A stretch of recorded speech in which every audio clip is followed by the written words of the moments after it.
One log, but that looks like it might be two. Well, it's not just, that's the GIS. That's one. I'd like to call to order this meeting tonight. Today is Tuesday, December 14th, 2021, 7 p.m. This is a regular Dunn City Council meeting, and the meeting is being held in the Dunn Municipal Building. I'd like to take the opportunity to welcome each of you that are in attendance tonight. We have a good crowd, and we're certainly glad that you're here with us. I'd like to ask if you would, if you have cell phones with you, if you would please silence the cell phones or turn them off so we won't have disruptions during our meeting. We have a large agenda, and we're going to try to move forward as quickly as we can tonight. In the beginning of the meeting, we have the opportunity to bring a local pastor in to give our invocation. And tonight, it is my pleasure to introduce Manuel. Dennis is a friend to this community. He has served at East Gravel Street Church, God of Prophecy, for 39 years. Dennis has been very active with the Dunn Police Department, and he serves as a volunteer chaplain for the Dunn Police Department currently. And he also heads up and coordinates our pastors that come and pray for us on a monthly basis at our meetings. And I would like to say that Dennis is one that is the real deal. He don't just talk the talk. Dennis really gets out and works the community. He works closely with the police department. And Dennis is one that reaches out to me several times during the month to see if there's anything going on within the city that he could be of help with or that he needs to be aware of. And he's a man with a good heart. And at this time, I'd like to call him to the front to speak for a moment and to say our opening prayer. Followed by that, I would like for you to stand as he brings to prayer. And following that, we'll give a pledge of allegiance. And I'd like to call on our city manager to lead us in that tonight. So if you would, please stand.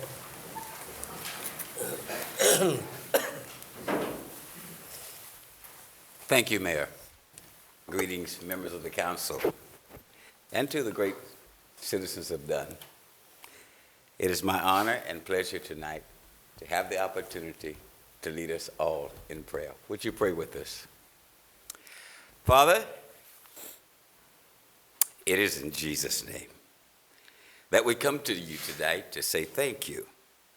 Thank you for another day that you've made.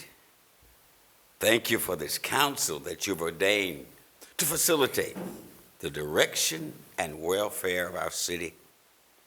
Thank you for blessing our city.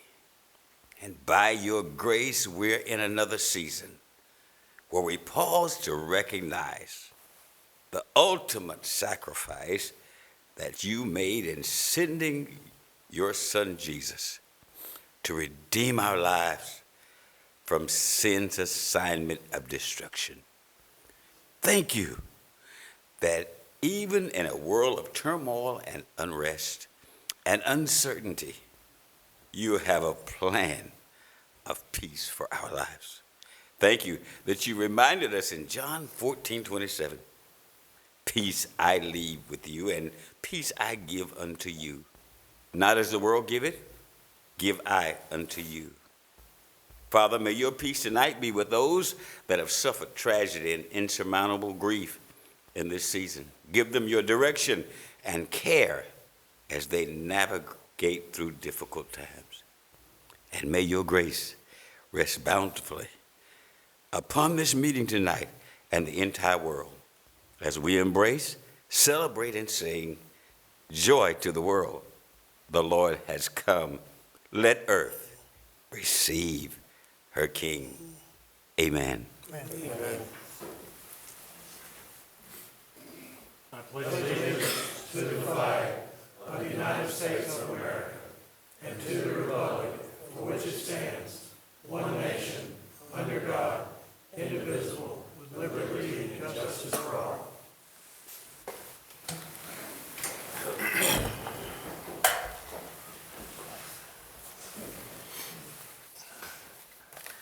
Item number 1 on the agenda tonight is the adjustment and approval of the December 14th, 2021 meeting agenda. Are there any additions or changes to the agenda? Hearing none, I'll move for a motion on that to approve the agenda. So moved. Second. Have a motion by Councilmember Tartt, a second by Councilmember Bradham. All in favor say aye. Aye. Any opposed? Motion carries. Next, items 2 through 6 are consent items. Item 2 is approval of minutes of October 25, 2021. Item 3 is approval of minutes of November 9, 2021 meeting. Item 4, approval of minutes of November 15, 2021 meeting. Item number 5 is a resolution declaring badge and service weapon carried by Captain Rodney Rowland as surplus and awarding to him at his retirement. Item 6 is retirement resolution in appreciation of Captain Rodney Wayne Rowland. I'd entertain a motion that that these items on the consent items be passed. So moved. Second. Motion by Councilmember McLean, second by Councilmember Golden. All in favor? Aye. Any opposed? Motion carries. Okay, item 7 on our agenda tonight is, I'd like to call Chief White, if you would please come to the podium. And it's really an opportunity for us tonight to thank a longtime employee with the city of Dunn. And that's Captain Rodney Rowland for all that he's done for this city. And I've asked the chief, typically I do have the opportunity to read the resolutions, but you've meant so much to this department. I wanted your direct supervisor and direct leader to present this resolution to you tonight, and I would ask you if you would please come to the front, Captain Rowland.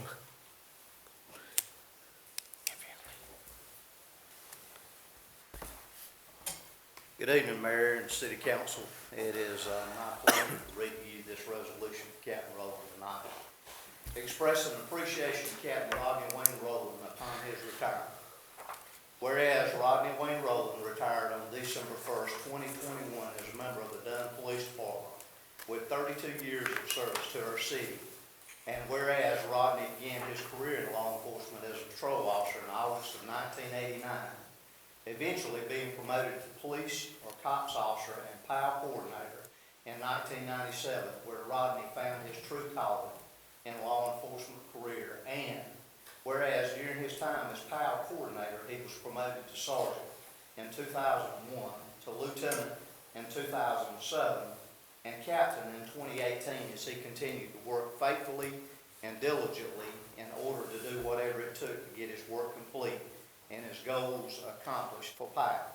And whereas Rodney has proven himself to be a dedicated and efficient public servant who has gained the admiration and respect of fellow workers and the residents of the city of Dunn, going above and beyond the call of duty, especially in touching many young lives through his role in the Dunn Police Athletic League and Activities Incorporated. During his law enforcement career, he has received many commendations, including being awarded the prestigious Dunn's Man of the Year Award in 2015 by the Dunn Area Chamber of Commerce. And whereas the Mayor and City Council of the City of Dunn are desirous on behalf of themselves and other city officials and employees and the residents of the City of Dunn of expressing to Rodney Wayne Rowland their deep appreciation and gratitude for service rendered by him to the city and this community throughout his years of service. Now therefore be it resolved by the Mayor and City Council that we offer Rodney our very best wishes for success, happiness, prosperity, and good health in the future endeavors. Signed by William P. Elmore, Mayor of the City of Dunn. Congratulations.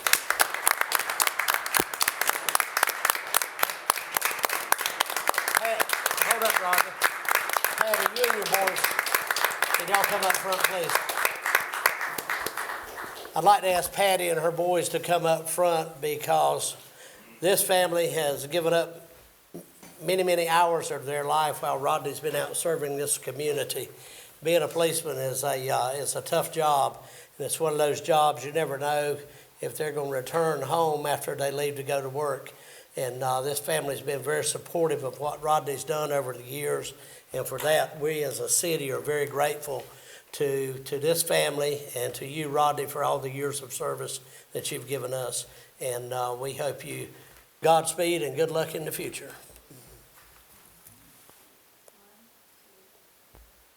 Mayor, I'd also like to add that we hadn't released him.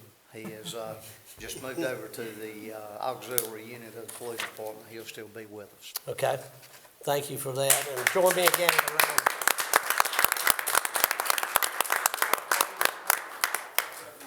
Hey, Rodney, I just have a question. Who's the picture of that guy in the far left?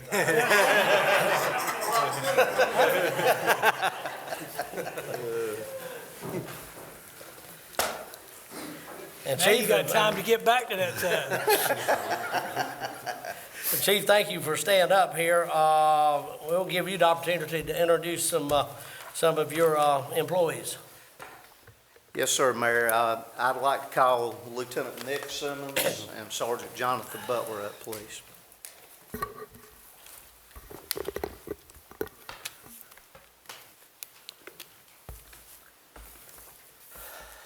These two supervisors are being recognized tonight for completion of the North Carolina Justice Academy Leadership Institute program. Nick is a patrol lieutenant assigned to the C Squad with the police department and has served here since 2012. Jonathan is the sergeant in charge of the narcotics division for the police department, has been employed with the city of Dunn since 2009. The Leadership Institute is an intensive study for criminal justice leaders intended to equip them to steer their agencies and communities toward the future. It seeks to expand leadership education with a focus on trends and topics having the greatest impact on today's criminal justice organizations. The Leadership Institute occurs in phases over 3 consecutive months with the primary theme based upon 5 principles of leadership. The Institute teaches the philosophies of policing, practical ways of leading in today's climate, developing an understanding of procedural justice, employment law, and how to effectively build confidence and trust within their teams. This is just a few of the areas that they covered, and both of these gentlemen successfully completed this program, which consisted of 120 hours of training. So it is my pleasure to present to Sergeant Jonathan Butler and Lieutenant Nicholas Simmons their leadership awards.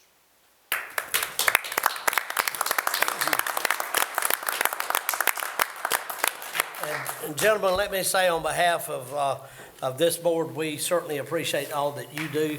The same goes for you guys and your families. And as I spoke of Rodney, y'all have a tough job, and we appreciate what you do for this community.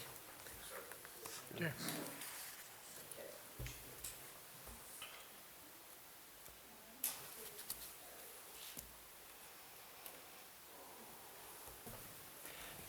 Thank you, Chief. Item 9 on the agenda, I'm going to call on Stephen Newshafer for the introduction of an employee. Sure, Mayor and council members. Heather Adams has a new employee that she'd like to introduce.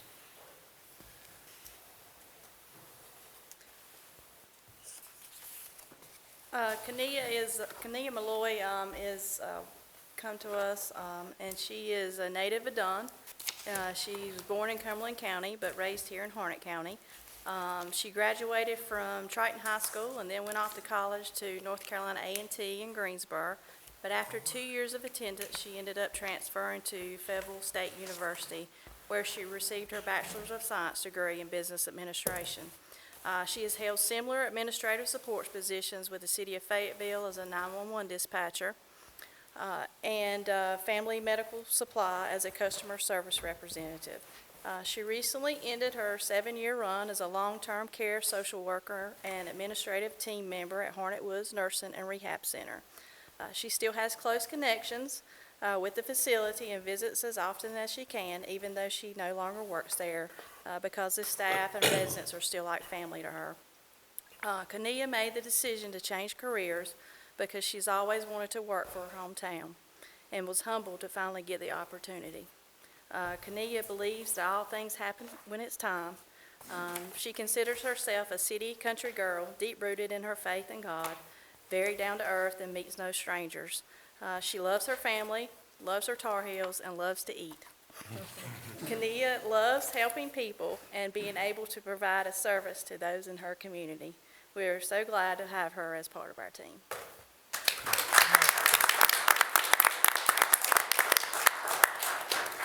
Cornelia, on behalf of the board, we welcome you as well. Glad to have you and hope you serve with us for many years. Yes, sir. Thank you. Item 10 on the agenda is the opportunity for a public comment, and in order to participate in that, it's required that you sign up prior to the meeting. Do we have anyone sign up, Tammy? Yes, sir. Okay, so no one signed up for that. We'll move on to item 11, and I'm going to call on George Adler with the Planning Department, if he would please come forward. This is for an ordinance amendment, and it's identified as OA-07-21, and that's an amendment to Chapter 22, and that's regulating unattended donation bins. And for this procedure on this ordinance amendment, we're going to have a public hearing, and at this time, I'll open the public hearing, and I'll call on Mr. Adler, if you would please give us a report. Thank you, Mayor. A version of this text amendment was brought to council August 10th, and the council denied it. They told staff to research language and try to find language that would ban the bins. The city attorney found that to be unconstitutional, so we went back to the drawing board and came up with some new rules. And that's the ordinance amendment that's before you. This version allows them, but imposes certain rules where currently there are no rules at all. These rules include bins will be considered accessory structures, requiring that they go on the side or behind primary structures. They cannot go in front of buildings. They must observe setbacks. They can't be placed in a parking space. They can't be placed in residential zones. It creates a permit application that includes a notarized letter from the property owner approving the location of the bin on the parcel. It gives existing bins 60 days to submit a complete permit or be found in violation, where they could be removed at the owner's expense. There are other requirements, but these are the primary ones. The planning board voted unanimously to recommend adoption of this text amendment. If you have any questions, I'd be happy to address them. Any questions? So if the ones that are existing don't comply, are they getting picked up and hauled off? We have the authority to do that. The text amendment gives us the authority to do it. In 60 days, right? They have 60 days to comply. Once, if you approve it, it would be December 15th through February, sometime in February. So between now and then, all of those companies would be notified that there is an ordinance, there is an application that they must fill out and submit it to our office by that date. And what if they just abandon the can because they don't want to deal with it? Then we will pick them up, and we will probably be able to recycle them. So is that like 60 days and 1 minute when you're going to start picking them up? 30, 2 seconds after? Well, maybe not that quickly, but I think that we will move with great speed. Good. Any further questions for Mr. Adler? I'd like to ask if there's anyone from the public that would like to speak in favor or against this ordinance amendment. Hearing and seeing none, we will close the public hearing, and I'll now open the floor for discussion and a decision to be made on this matter. Mr. Mayor, I make a motion to adopt the Ordinance Amendment OA-07-21 as presented to regulate the location, approval process, and maintenance of unattended donation bins. I have a motion by Commissioner Galden, second by Commissioner McLean. Any further discussion? All in favor say aye. Aye. Any opposed? Motion carries. Thank you, Mr. Adler, for all the work that your department did on that. And if you'll just remain here, you got a couple of other public hearings that you're going to be a part of. Item 12 is a rezoning request, and that's identified as RZ-07-21. This is located at the corner of Aversboro Road and Susan Tart Road. The applicant is Susan Tart Properties LLC. And at this time, I would open a public hearing on this matter and ask Mr. Adler to please give us a report from his department. Thank you, Mayor. This parcel of land is currently zoned R10. The request is to rezone it to R7. It's a portion of a parcel bounded, as was mentioned, by Aversboro and Susan Tart, and you can see it on attachment 1. The rezoning to R7 of the triangular-shaped land to the south that it adjoins was approved by council March 9th. And the planning board voted unanimously to recommend adoption of this rezoning. I think this one is pretty straightforward. It fits with the future land use map and with the adjoining parcels that are zoned, as you can see, R7 to the south. Okay, any questions for Mr. Adler at this point? Okay, is there anyone from the public that would like to speak in favor or against this zoning request? If you would, please state, as you get to the podium, please state your name and address for the record, please. Yes, sir. It's Andrew Petty with Curry Engineering Group. We're at 205 South Fuquay Avenue in Fuquay Varina. We're really here for the next meeting, but we are also here for answering any questions you may have on this agenda item as you guys see fit. Myself, as well as the owner of the Susan Tart Properties LLC, is here to answer any questions you may have.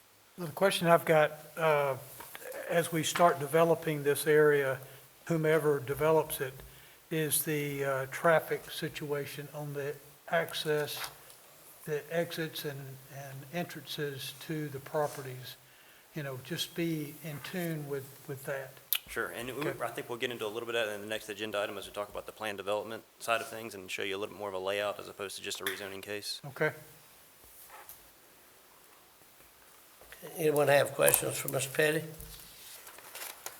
Thank you. Thank you. Anyone else that would like to speak in favor or against? Hearing or seeing none, we will close the public hearing, and I will open the floor for discussion and decision on this matter. Mr. Mayor, make a motion to approve RZ 07-21 rezoning a portion of a parcel of land located east of the corner of Aversboro Road and Susan Tart Road from R10 Single Family Dwelling District to R7 Single Family Dwelling District, which rezoning would be reasonable and conforms to the land use plan. Second. Have a motion by Councilmember Turnage and second by Councilmember Bradham. Is there any further discussion on this matter? All in favor say aye. Aye. Any opposed? Motion carries. Thank you for that one as well, Mr. Adler.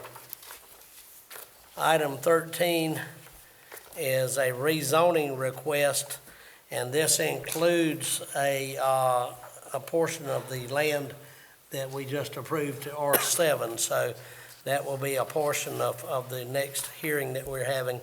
The rezoning request is identified as CZ-02-21. It's property between Susan Tart Road and Bruce Drive Applicant for this property is Susan Tart Properties LLC.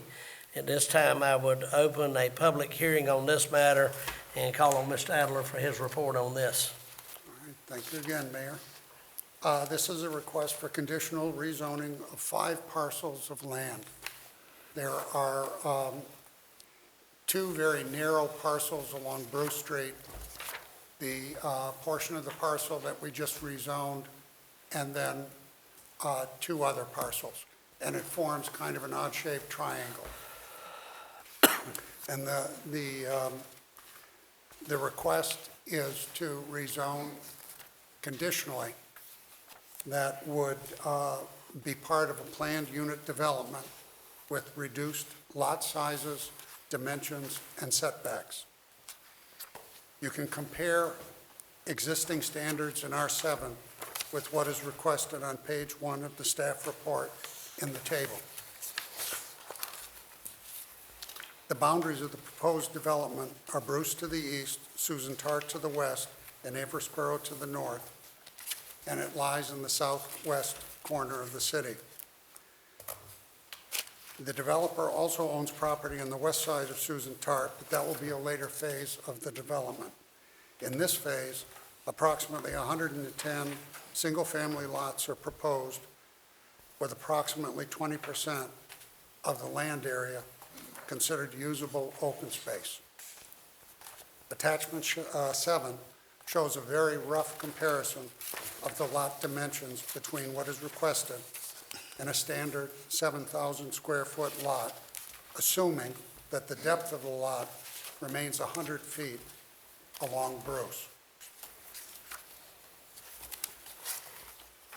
So in reading the evaluation, the conditional rezoning would be a large-scale project with about 110 single-family homes and smaller setbacks than are standard in R7 districts.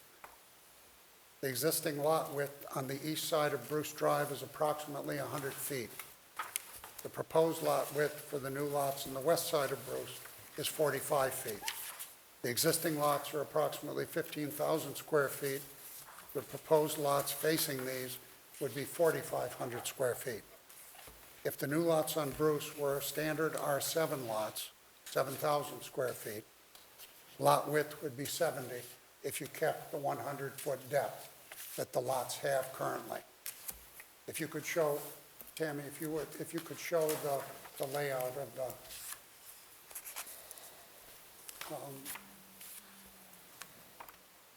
there. That's the area.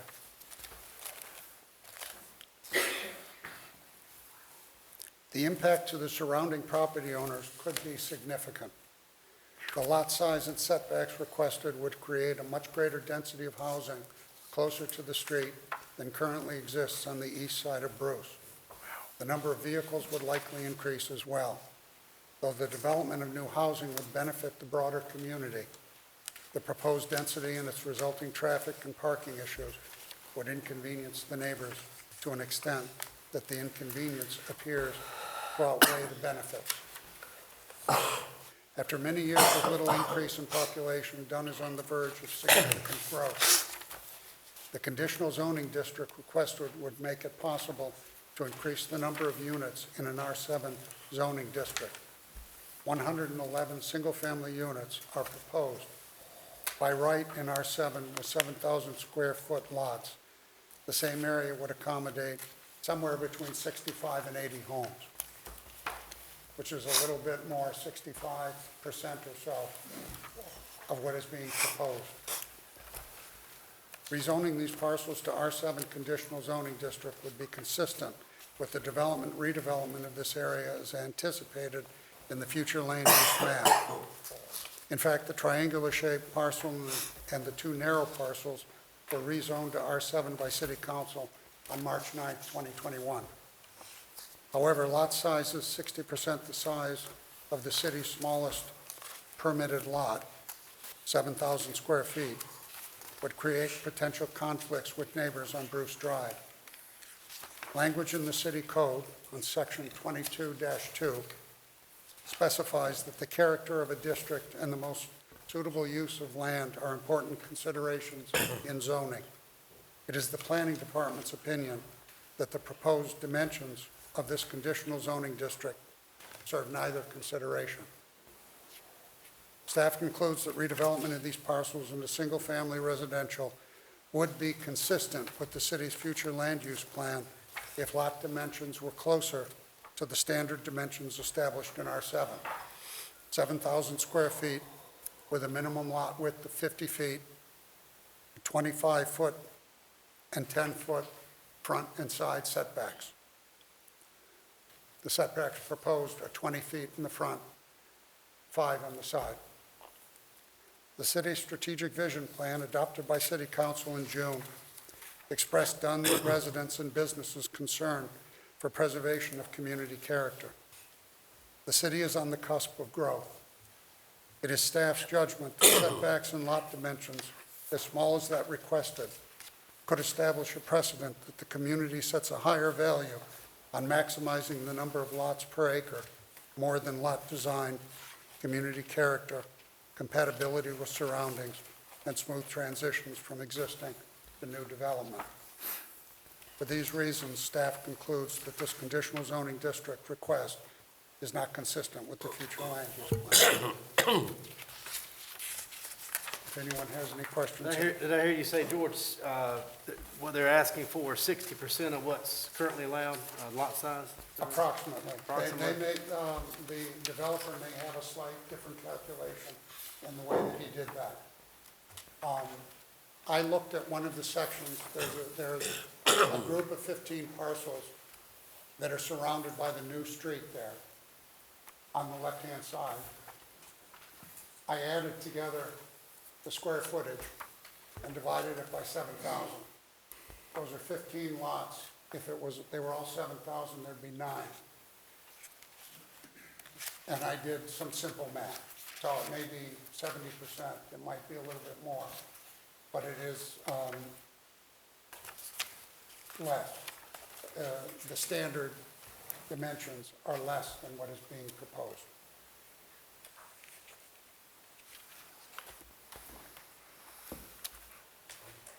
Okay, you've heard Mr. Adler's report. Is there any questions for Mr. Adler at this time? Yes, George, I applaud the developers, and this goes to the developer too. I think he's still here. However, looking, and I appreciate them taking the next step of having the neighborhood meeting. That's a win-win for us. I mean, we talked about that in our training that we received here back a few months ago, and now we're seeing it happen. However, I see some of the comments from the surrounding citizens and their concerns, which you've already brought out and everything. But though I applaud that, there's just too much for that space. So reducing it to 4,500 or 4,235, as it says in here, that's just too small lots to put all that many people, and not only people, but cars, 1, 2 to 3 cars per family in that space. I think that I would tend to lean in that direction, and I would also say that there was a fair amount of discussion at the planning board, and the planning board voted unanimously to deny it. Well, and 99% of the time, I will go with the planning board, and I'm definitely going with them this time too. I would like to mention, as you said about the neighborhood meeting, I attended that meeting, and it was very well done. Well, yeah, the format that they had, I mean, great format, and it looks like it was well attended by the neighbors on Bruce Street and Aversboro. Yes. That's good. Yes. Okay, further questions for Mr. Adler? One last thing. Do we have a conditional zoning district anyplace else in Dunn? Well, there is one that's Dunhaven. Oh, okay. Yeah, but they didn't have, okay, I got you. They had 20-foot setbacks Yeah, in the front. that was just 5 on about the the side. that was about the setback, so yeah. I'd say there's probably a couple more, but they were for individual Yeah, lots Lots, and not exactly. necessarily for development. yeah, based on the lot, existing lot size, Yeah. shape and everything. Okay, if there are no further questions for Mr. Adler, I'd like to ask if anyone else would like to speak in favor or against this proposal. Good evening again, Andrew Petty, Curry Engineering, 205 South Fuquay Avenue. We appreciate the opportunity to come before you. Sounds like this is the last meeting before Santa Claus comes to town, so we certainly appreciate getting this one in before the year's up. We are going to throw a little bit of a curveball at you this evening. We did hear some of the concerns at Planning Board and would like to present kind of a little bit of a varied layout for you, taking into account those considerations. So if, with your permission, I'd like to pass out kind of a modified layout for you to look at, and then we've got a short presentation to kind of go over similar to what we presented to Planning Board, but also some of the amendments and things that we've changed, and we've tried to pivot in the last 2 weeks to try to incorporate some of those concerns to kind of get us more in line with what you're expecting to see. So I've got 11 copies of this here. It sounds like that was the number we needed to print. And then we'll go through this presentation, and at the end of it, I'd be glad to answer any questions you may have, as well as the property owner as well, and the developer. Now, just so I'm clear, we're meeting about something that has already been discussed at the planning board. You're talking about something else? It's very similar. It's just going to be, we're going to add some, change the conditions around a little bit to adhere to some of the concerns that were voiced at planning board and by the planning department, and then see how it's best to proceed with what we've presented to you. So as I said, we're going to throw you a little bit of a curveball. Generally speaking, things are very similar. I don't mind listening to it, however, we've got our process and procedures we go by, and if it's enough significant change, I would say go back to the planning board first before it comes back to us, so that we're not doing their work and they're not, we're, Yeah, we've been prepared to look at something based on what we've seen so Sure, far, not on understand. something different. I don't mind I'll listening to you. I'll listen to Understood. what you Yeah, got to listen. say. And if the board needs to take action as far as to table us and send us back to planning board, I think that's something that we would be perfectly happy to go do and to discuss that with them. We just didn't have a whole lot of time to pivot between when the staff report came out and the planning board meeting, and we did have a little bit more time in between that planning board meeting and the city council meeting to kind of make some of those adjustments. So if you see fit and would be willing to listen to us and let us. I think that I think both board members have expressed correct information that typically it does go before the planning board. We will, however, listen to what you've got to say, but I don't think with what I'm hearing that this board would be in favor of taking any action on a new proposal tonight without the planning board looking at it, and certainly Mr. Adler's department reviewing Understood. this beforehand. Understood. We do feel like that this will be something that you'll see favorably as trying to take into account some of those concerns that we heard at planning board. We definitely didn't want to ignore anybody's concerns and take into account what those concerns were. As you mentioned, neighborhood meeting, I mean, projects and developments in the city should be betterments and benefits to everybody. It should be a betterment to the city. It should be profitable for the developer, and it should open up opportunities in the city for the citizens. So we definitely want to make sure that we're doing all of those things. So if you'll indulge me, we'll run through our presentation. I'll kind of go over, how we've gotten here and then some of these changes. I did not know about it, so I don't have a clue. Yeah, I will go through it pretty quick, and I'll just tell you slide. We'll do it the old-fashioned way. I can just point to you. And some of this information is things you've seen before. Again, this is just a location of where the property is at. We're all familiar with that. Just to summarize what the property is about 22 acres. It's 21.7 acres. Current use is vacant, and the access for it is off Susan Tart Road and then Bruce Drive. It went before Planning Board on November 30th, and here we are at City Council today. We've already mentioned the neighborhood meeting. We did facilitate a neighborhood meeting. Our firm did facilitate that. We sent out notifications to 40 neighbors. Looks like 7 of them attended, and for the most part was fairly positive.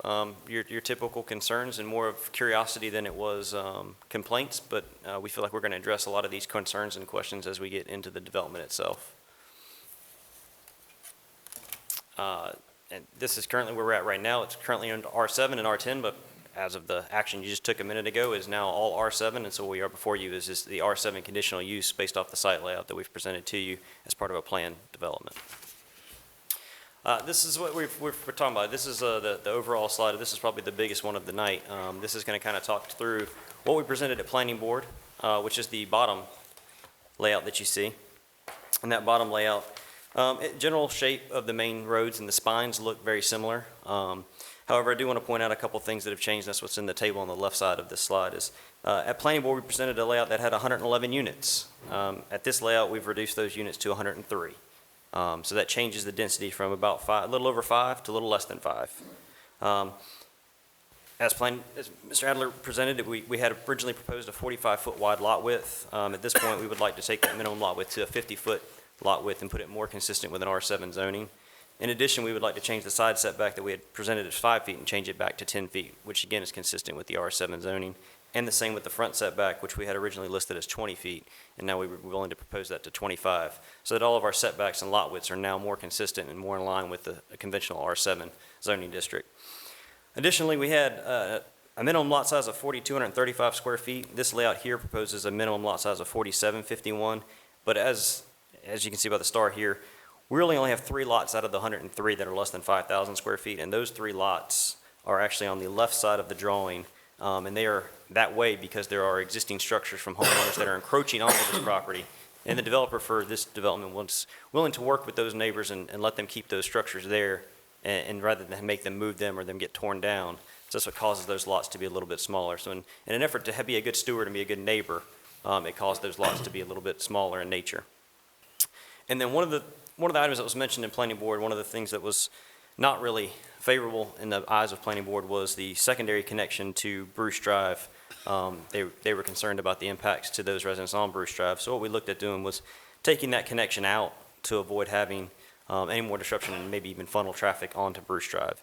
So those are the highlights of the changes that we've got before you. You can certainly understand if you don't want to take action on that, but we did want to make sure that you see these changes that we are trying to implement to get us more aligned with an R7 zoning. And what was the last thing you said, take what out? This, if you look at the bottom screen, and you look at the street that comes off from the bottom cul-de-sac up and makes an L into Bruce Drive, that is no longer there. So there's only one connection into Bruce Drive, which is at the dead end itself. So that was something, we originally had that connection in there, just trying to help flow and traffic and disperse that, but it was expressed at Planning Board that that was going to be a disruption to the residents at Bruce Drive and was not looked at favorably, which is why we've taken it out.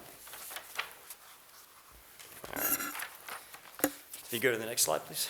So what we have before you is a layout that we believe meets the development, the planned development standards of Dunn. It offers some recreational opportunities in the areas you can see in some of these, in the areas near the stormwater ponds. We have playgrounds, proposing some pickleball courts, some areas that you may not normally get in other communities by inducing some open space.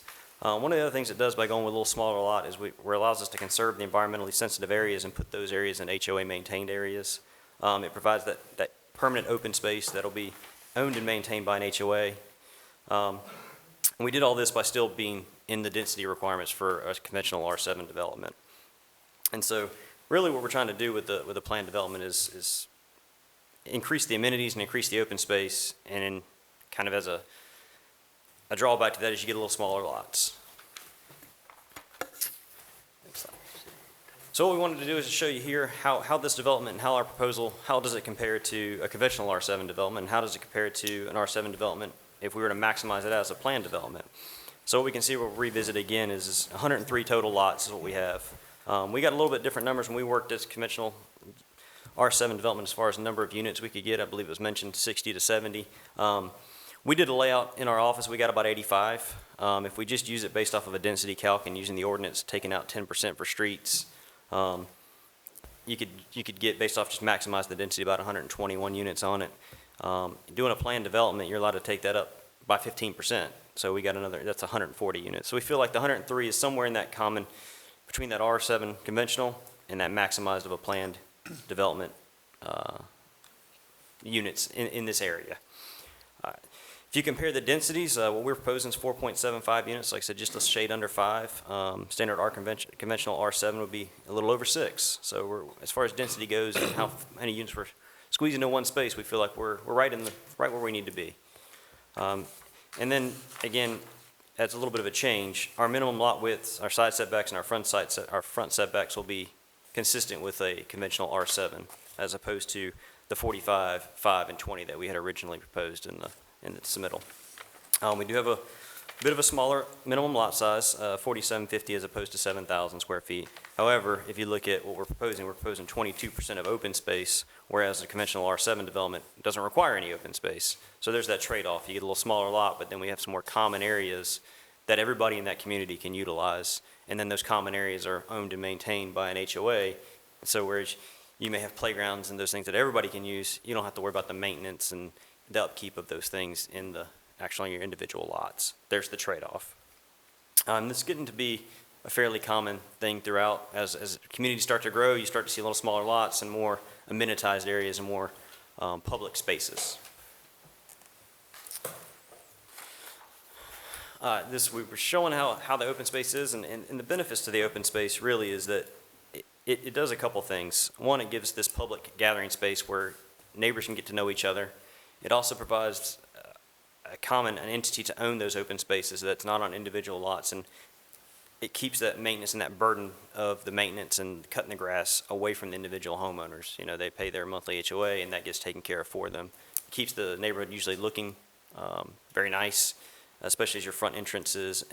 And then you can also put in things like we've got in here. We've got active open spaces. What we're planning to do is put a couple pickleball courts in there, which is getting to be very popular. Things that you may not normally have in a conventional subdivision where you have smaller lots, but you don't have those open space areas to put those common amenities in. Can I ask a quick question about your trash pickup? Would that be included in the HOA, or are garbage trucks going to come and recycle trucks going to be coming through this neighborhood? Trucks and garbage trucks will be coming through the So neighborhood. there'll be cans out front? Yes. And that is something that we could do when we get to the covenants piece of that, is if covenants could stipulate that trash cans have to be screened, they could get into some of that once you get into writing the covenants as a part of the neighborhood itself. Next slide, please. One of the things, one of the bigger benefits to doing neighborhoods like this is you get improvements. That's one thing that neighborhoods bring to the area, and that's the betterment is improvements. And in this one, we get a lot of pedestrian improvements on this. So right now, Bruce Drive on this outside is not curb and guttered.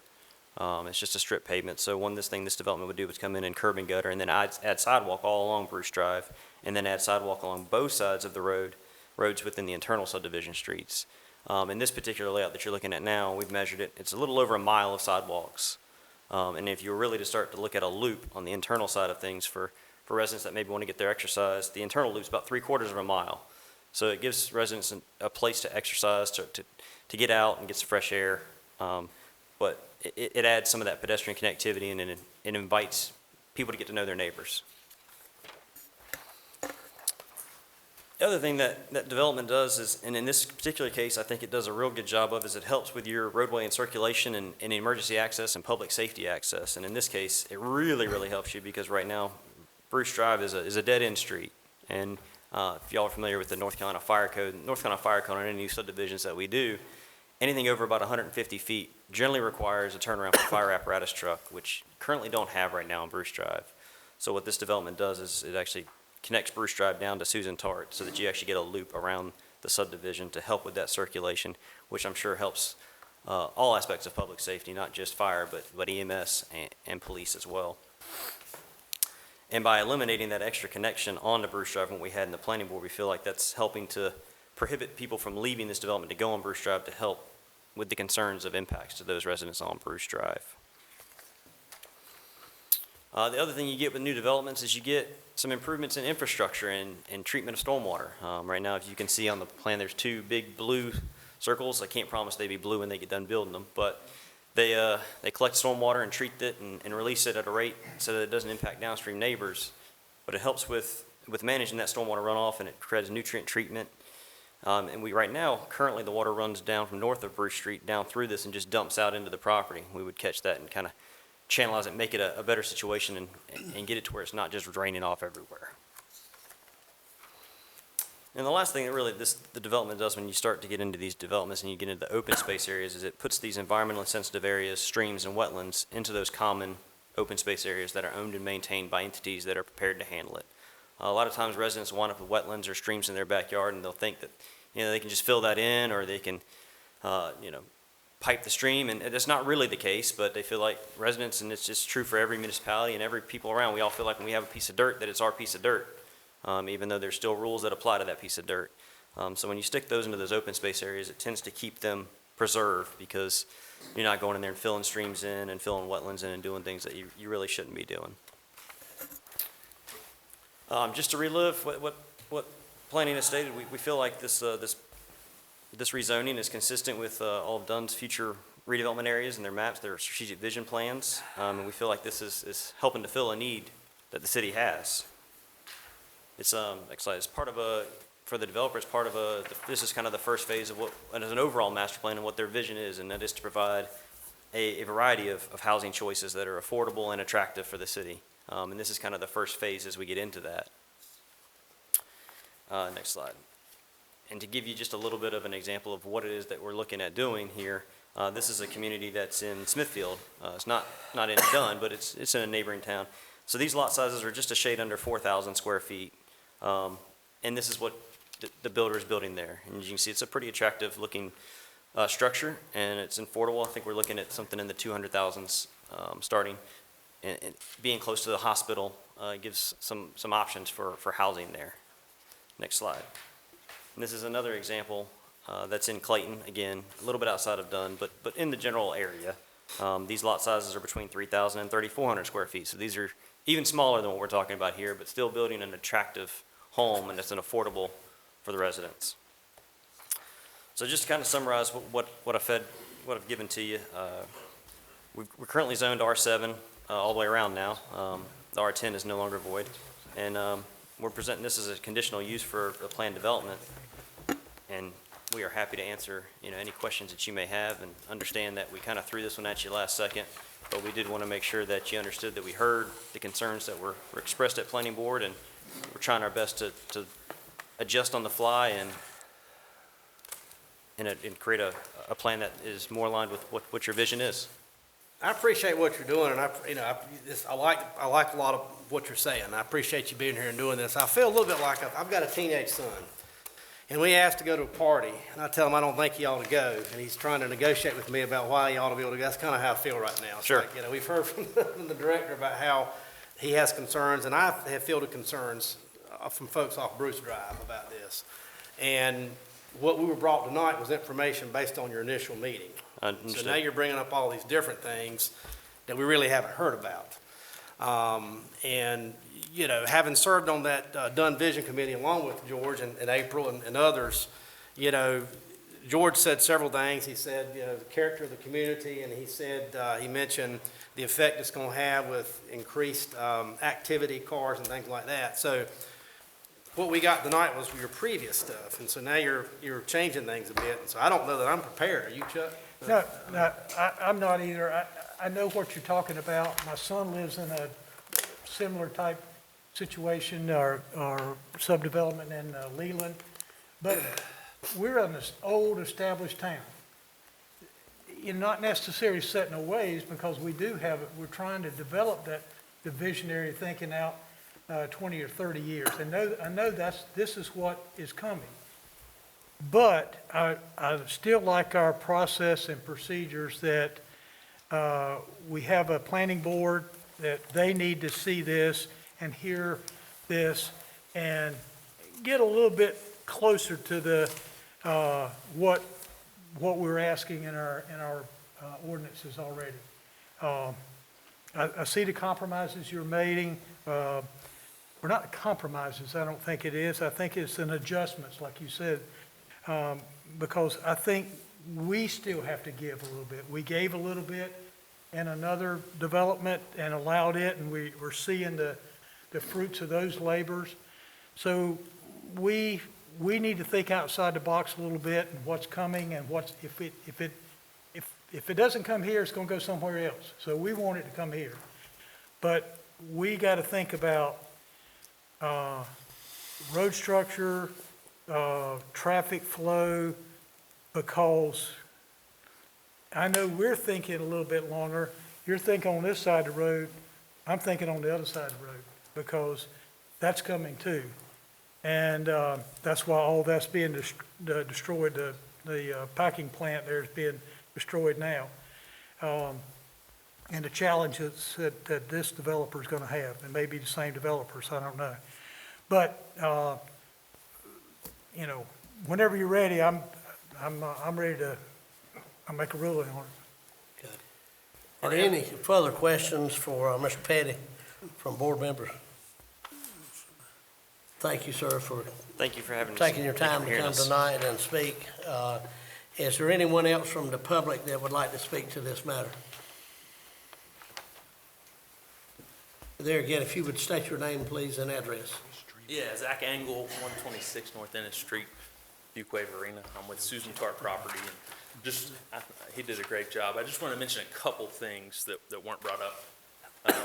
Regarding staff, I submitted this plan to George last week so he could review it ahead of time. So we didn't blindside him at all. And with planning board, we asked for conditions. We asked, hey, what can we do to make this better? And they gave us nothing. So we figured, what's the point of going back to them if they're giving us nothing? So that's why we continued, even though they gave us thumbs down. So those two things I think are important to know. We gave it to George. We made the tweaks all based on his recommendations. So we think this plan fits what staff was looking for. So just wanted to add that in. Okay. Any questions for Mr. Engel? Thank you, sir. George, anything else you would like to add before we close the public hearing? And George, as part of that, I guess I would say, not to put you on the spot, but this is your wheelhouse here. I guess my question would be, after hearing this, what is your, shoot from the hip reaction? Does any of these things satisfy you at this point, or you're not prepared to talk about that right now? Well, I think that what was, my understanding is that what was presented to the planning board then gets presented to council. Okay. And if something changes in between, and what Mr. Engel said is true, he showed it to me, and he talked to me about it. But what goes to the planning council, the planning board, comes to city council. You can't change horses in midstream. Yeah. And in a conditional zoning, the council and the planning board, it's a legislative process. So you can make your choice based on what you think. And if you don't think that it's a good idea, you can say no. I guess I'll just leave it at that. Okay. Any further questions for George? Mr. Adler? Okay. Yes, sir. If I'm permitted to just say one thing. Sure. If it's within your authority to do so, we're happy to, table this and go back to planning board with this document, if that's something that we're allowed to do within the confines of your ordinance, and have them relook at it before we come back for an actual vote on it. That is something that we would see as a very favorable action. Like I said, we really want to make sure that everybody's comfortable with what they're seeing, and we really would hate to see something get disapproved just because of something, we didn't have a mechanism to change it and go back. No, we Whereas have feel a like- mechanism to do that, and that's what you're saying is basically what I'm ready to do. Okay, It's just the process and procedures, we need to stick by those. sure, understood And that completely. is what it is. Okay, anyone else from the public like to speak in favor or against this matter? Okay, hearing none, we're gonna close the public hearing on this matter and open the floor for decision. Now, my understanding, and I'm gonna lean on, legal counsel for this, tonight what is before us is a decision to be made, on the proposal that's listed on this agenda. That's correct. That's correct. So we need to make a decision on that tonight, and as you all are aware, you have a choice to accept it or deny it. I personally, and I'll ask our legal counsel on this, if you table this motion, tabling it does not give a defined answer to the solution tonight. That's If correct. it's denied, it can go back before the planning board That's with their right. new plan, is that correct? That's correct. And, if it's tabled, then it, If it's tabled, it's gonna be tabled to a future date, okay. and then it's gonna be brought. I think you're gonna miss the planning board, which is what the council seems to desire, that the planning board needs to be involved in it. If you table this to another date for the council, then the planning board's not gonna have that opportunity to see the changes that they're now proposing. Okay. Very, So based on that, I would think that the board, I would suggest would make a decision either to accept or deny this. And, then once that decision is made, then we can, move forward. They either move forward with their development as presented tonight, or they would go back to the planning board to revisit that. Is that correct? That's correct. Mr. Mayor, I'd like to make a motion to deny request. Okay. Second. Okay, have a motion by Councilmember Bradham to deny this request and a second by Councilmember Tart. Is there any further discussion by the board on this? Everybody clear on what we're voting on? well, I think we've all said enough, for the ones that have spoken up, have said enough to give to George enough ammunition to go back and explain to the planning board if the developer decides to take it back to the planning board. Okay. All right, you've heard the motion and the second that this proposal be denied. All in favor, say aye. Aye. Any opposed? Motion carries. Thank you, George, and thank you, gentlemen, for coming out tonight. Next item on the agenda, Do they want Like- these back? No. Hand it down to you. next item on the agenda will be for, the Stephen King, which is the head of our, planning, our, inspections. Thank you. I'm hung up on planning all of a sudden. Our inspection department. Stephen, it's before us tonight for the consideration of an ordinance to demolish a structure at 101 East Manton Street, and this came before the board recently. I'm going to open a public hearing on this matter tonight as required by law and ask Stephen to give us a report on this item. Yeah, good evening, everyone. This was before you last month. No, actually in October, I'm sorry, in which they appealed my decision of 60 days. The city council affirmed my decision of 60 days. So now we're here at the end of the original 60-day time period. Mr.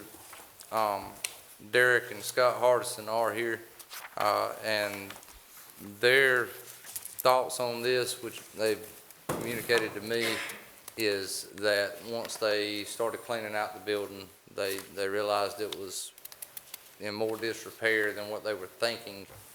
So they have already made motions to hire a demolition contractor to go in and give bids to have it demolished. They've had the asbestos inspection report done. There's no asbestos in the building. I've already sent off for all the utilities to be disconnected. We do have a demolition permit that's been applied for and paid for. So they're sitting on go other than picking the right contractor. And by this time, they may have already found that contractor. So it is their intention is to have this building demolished. Now, Okay. as far as this is concerned, the ordinance, we could either deny it, and then if something fell through on their end, I would have to recondemn it, or we can adopt the ordinance, and the ordinance would be in place, and then if something fell through on their end, we would still have the ability to go and demolish it ourselves. If they demolish it, then we can always come back and rescind that ordinance and get rid of it. Okay, any further questions from board members for Mr. King? Okay, see, both of the Hardison gentlemen are here tonight. Would either one of y'all like to speak to this matter?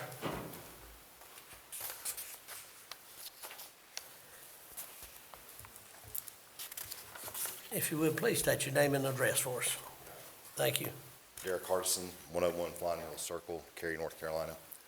Thanks, Stephen. So we have gotten to the process where we have picked out our contractor. We're in the midst of scheduling him now. Don't think it'll be more than another 60, 90 days for that building's done. So we just ask that, give us that time. If the building's still there in 90 days, take action that's needed if you feel if it is needed. Okay. Thank you. Is anyone else in the audience that would like to speak in favor or against this ordinance? Hearing none, we will close the public hearing on this matter and open the floor for discussion and decision on this. I appreciate Hardison's good faith and work on this. I don't want to lose what abilities we have here, but I'd like for them to do the job, which they seem wanting to do. So why don't we just table this for 60 days? Is that in the form of a motion? So moved. Right, I have a motion from Councilmember Seals that this item be tabled for 60 days from today's date. Second. And there's a second by Councilmember McLean. Now, is there any discussion on this, or is everybody clear what we're voting on? Well, I just want to make sure, because what Mr. King was saying is that if we go ahead and adopt this motion, if for whatever reason, I don't doubt these gentlemen, but for whatever reason it doesn't work, we still have the ability to go in and proceed as normal. Correct. And if they do make good on what they said they're going to do, then we just, obviously, we don't have to do it at that point, so it goes away. And based upon the motion that's on the floor, if it is tabled, Council. Yeah, I would have to bring it back. That's right. He'll have to bring it back for your vote before you could go forward with demolition. Because the ordinance would not have been adopted at that point. So, Steve, I mean, we're running at least 60 or 90 days behind now for tearing down structures that has been condemned, aren't we? Approximately. That's what I'm thinking. So even if we voted to demolish it now, it would be at least, I'd say 60, 90 days before we get to it. Right. That's what I'm thinking. Yeah, and typically, if the owner is in contact with us and say, look, the contractors got held up on this job and, they put us off another 3 weeks or something, then, I mean, we're definitely gonna work with them. We're not gonna say, well, this is your date. If it's not done by this date, then we're moving in on the next date. We always try to accommodate and work with the owner. If I just may, the office called today, the permit is ready, prepared, ready for pickup, signature by the contractor. That's been chosen. He plans to do that this week and be in his schedule. And the last we told, his schedule right now, depending on the holidays, he's probably not looking at 3 or 4 weeks anyway. So we were here last time with the show us that you're serious to do this over 60-day time. We've emptied 3 or 4 dumpsters worth, taken a load to the scrapyard, and gotten many of our personal, sentimental family things out, which has been tough, but we've done that to get to here. So we would really appreciate some help. thank you for that information. They've secured it too.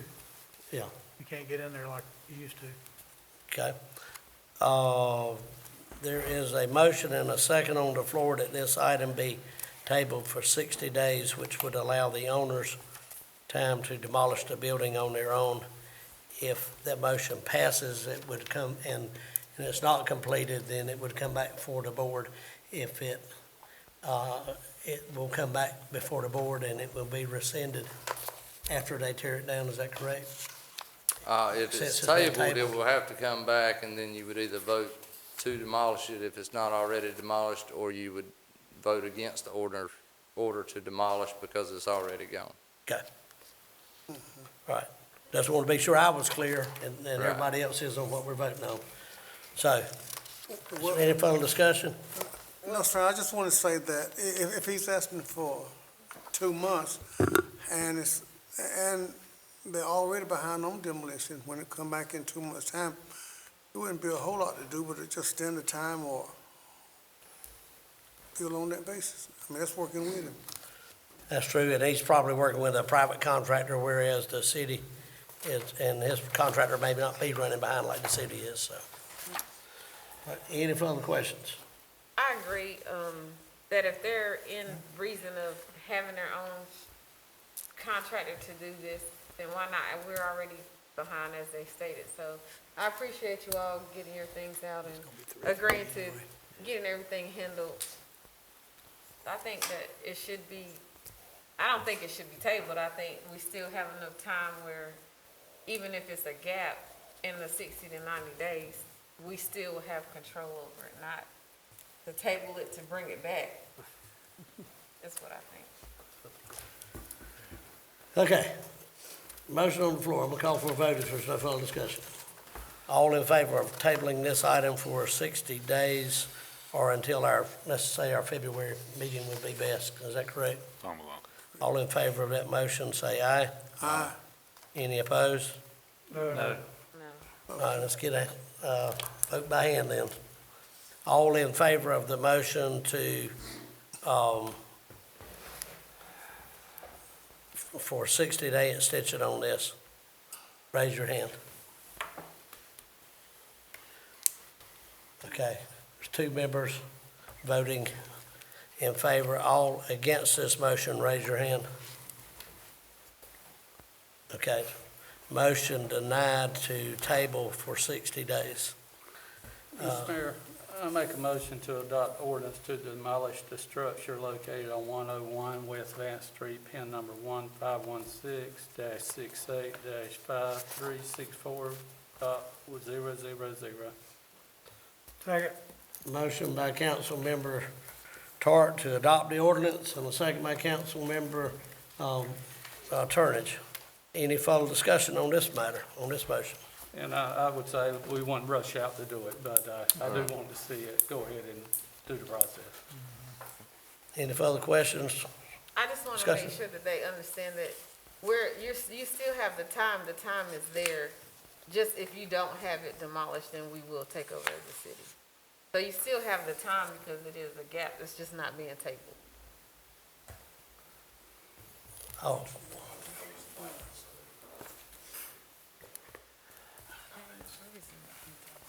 So what time, what's the time frame? I appreciate that, because I wasn't clear. It sounded as if the building could be torn down by the city of Dunn as early as tomorrow, is what that sounded like, so. By statute, you got 30 days. And then we're behind, so it could be 45, 50. And he's working with you because you're doing what you're supposed to be doing. Okay. all right. All in favor of the motion that's currently on the floor, say aye. Aye. Any opposed? Motion carries. Okay, and Mr. Hardison, there you go. Look for you to be back over here. I think that what the city is saying is that you'll be allowed time, since you've already started the procedure with your contractor, for your contractor to begin to move forward. Is that correct? Absolutely. We're gonna give you the time to have your contractor do it. Let's say 90 days, 120 days pass, nothing's been done, then we can step in. You know, so you don't have to worry about, 31 days we're there. You're not gonna have to worry about that. You might sell some of those bricks. There's some old timers around here might want one of those. That is true. Yeah. Okay, thank you all. Item 15, we're moving along the agenda, is the, it's going to also come under Mr. King's jurisdiction. Consideration of ordinance to deem property unfit for human habitation.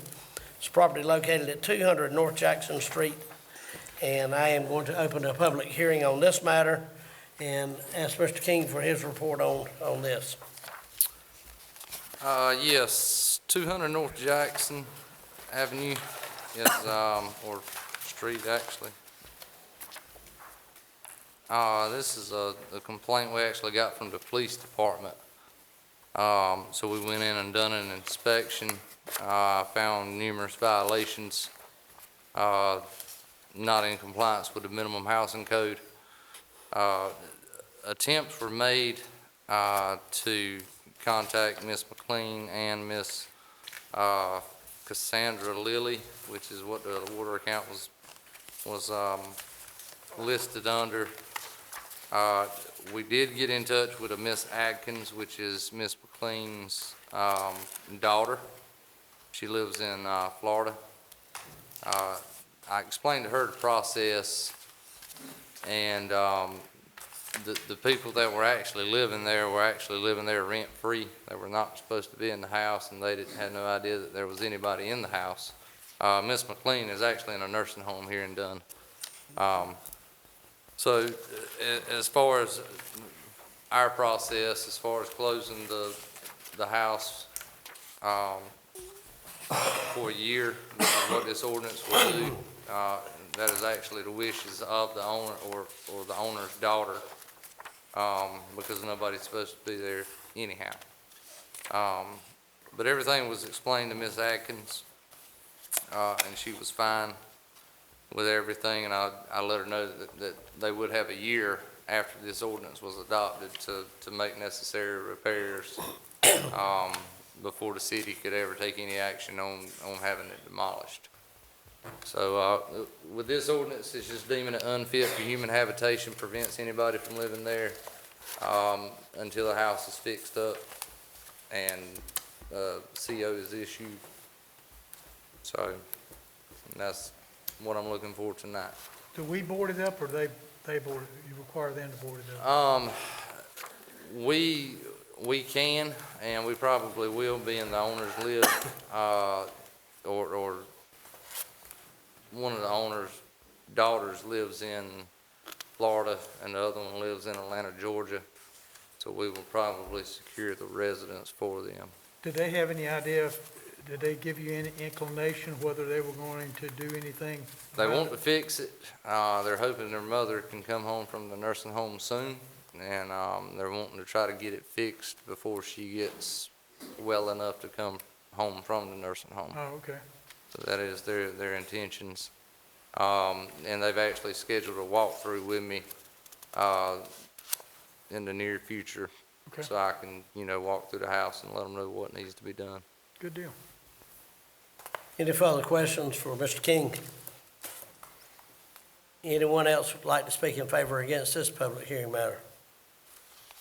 Hearing none, seeing none, we will close the public hearing on this matter and open the floor for a decision. And just for clarification, you're asking for the house to be deemed unfit for human habitation. That is correct. It is not condemnation, it's just to prevent anyone from living in there until it's brought up to standards. That is correct. Okay. Mr. Mayor, I make a motion to adopt the ordinance directing the chief building inspector to post the property unfit for human habitation at 200 North Jackson Street, PIN number 1516-98-0871-000. Second. You have a motion from Councilmember Golden, second from Councilmember McLean. Any further discussion? All in favor say aye. Aye. Any opposed? Motion carries. Stephen, you're going to be up next for a public hearing for consideration of ordinance to deem property unfit for human habitation. This property is located at 204 North Jackson Street. This is owned by a different individual. I'm going to open a public hearing on this matter and ask Mr. King for his report on this. Yes, Mayor. This house is actually 2 doors down from the one we just talked about. This was also a complaint from the police department. So we went in and done our inspection and found pretty much the same things, as far as items not up to par with our minimum housing code. The owner was given 90 days to repair that. At the end of the 90 days, we can't really see anything that has been done. No permits have been issued, and no follow-up inspections have been done. So we're at the end of the 90 days. So we're looking for the same type ordinance that was just adopted, deeming it unfit for human habitation, which would allow the owner 1 year to repair the house, before it would come back to council. Okay, thank you. Any questions for Mr. King on this matter? Is there anyone in the audience that would like to speak in favor or against this matter? Yes, sir. Joshua Jones, I'm the owner of 204. What's your address, Mr. Jones? Sir, What's your address? 111 North Layton Avenue. Okay, in Dunn. thank you.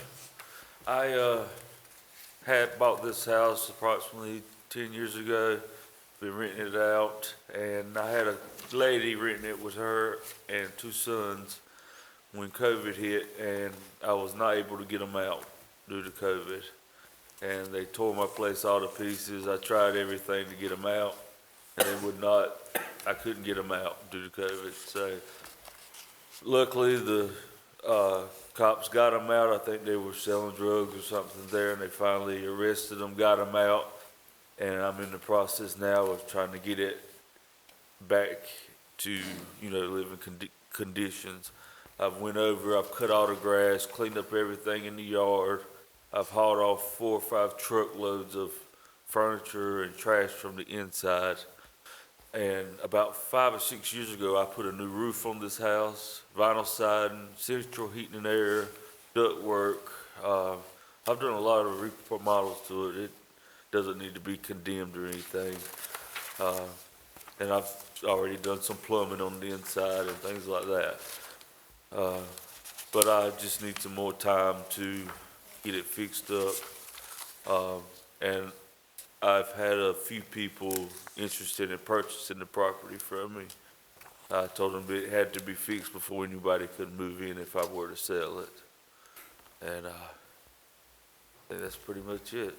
Okay. Does any of the board members have questions for Mr. Jones?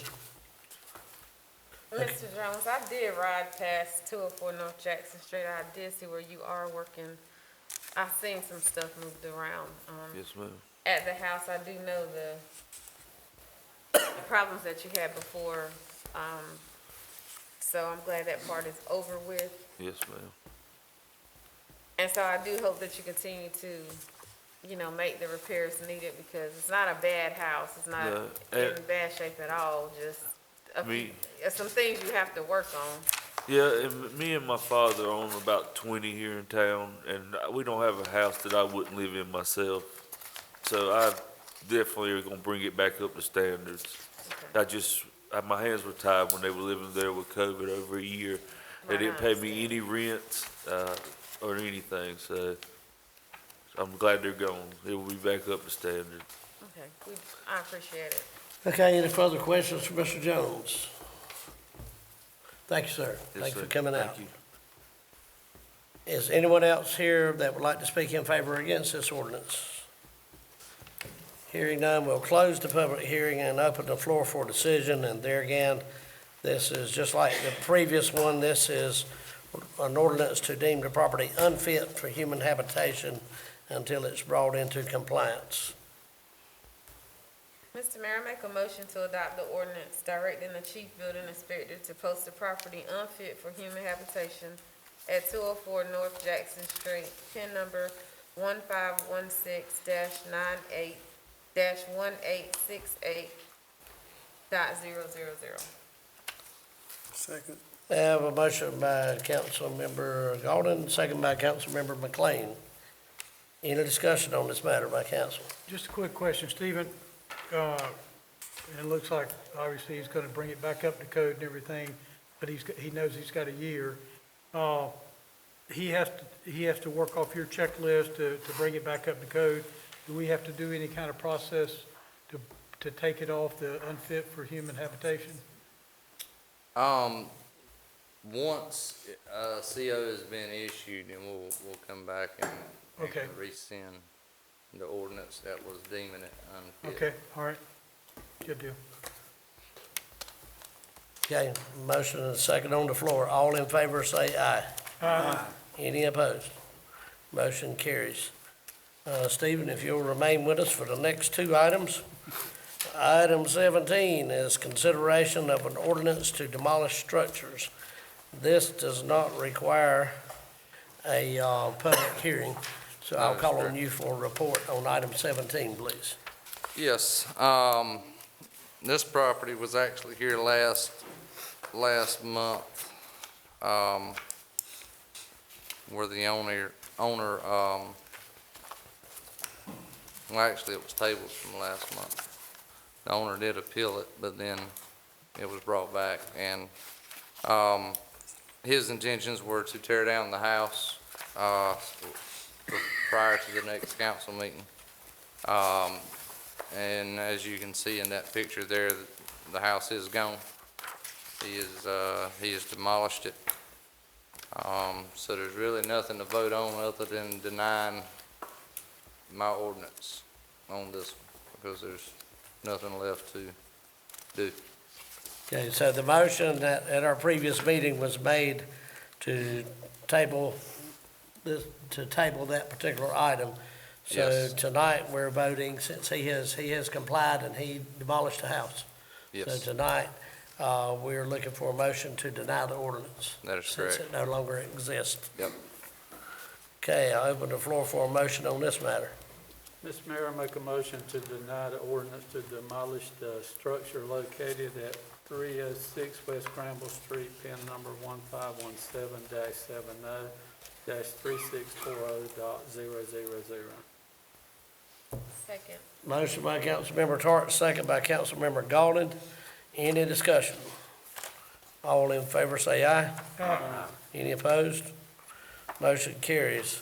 Item 18 is consideration of ordinance to demolish a structure at 809B East Edgerton Street, and this was previously tabled at our November meeting. Mr. King. Yes, Mayor. It was tabled last month. As far as any repairs, there's not been many repairs to the existing structure that is there, but he is interested in buying the property that is adjacent to his property, which is owned by the city of Dunn and Hornet County. And I will let him, he is here in attendance, and I would rather let him speak to his plans on that. Okay.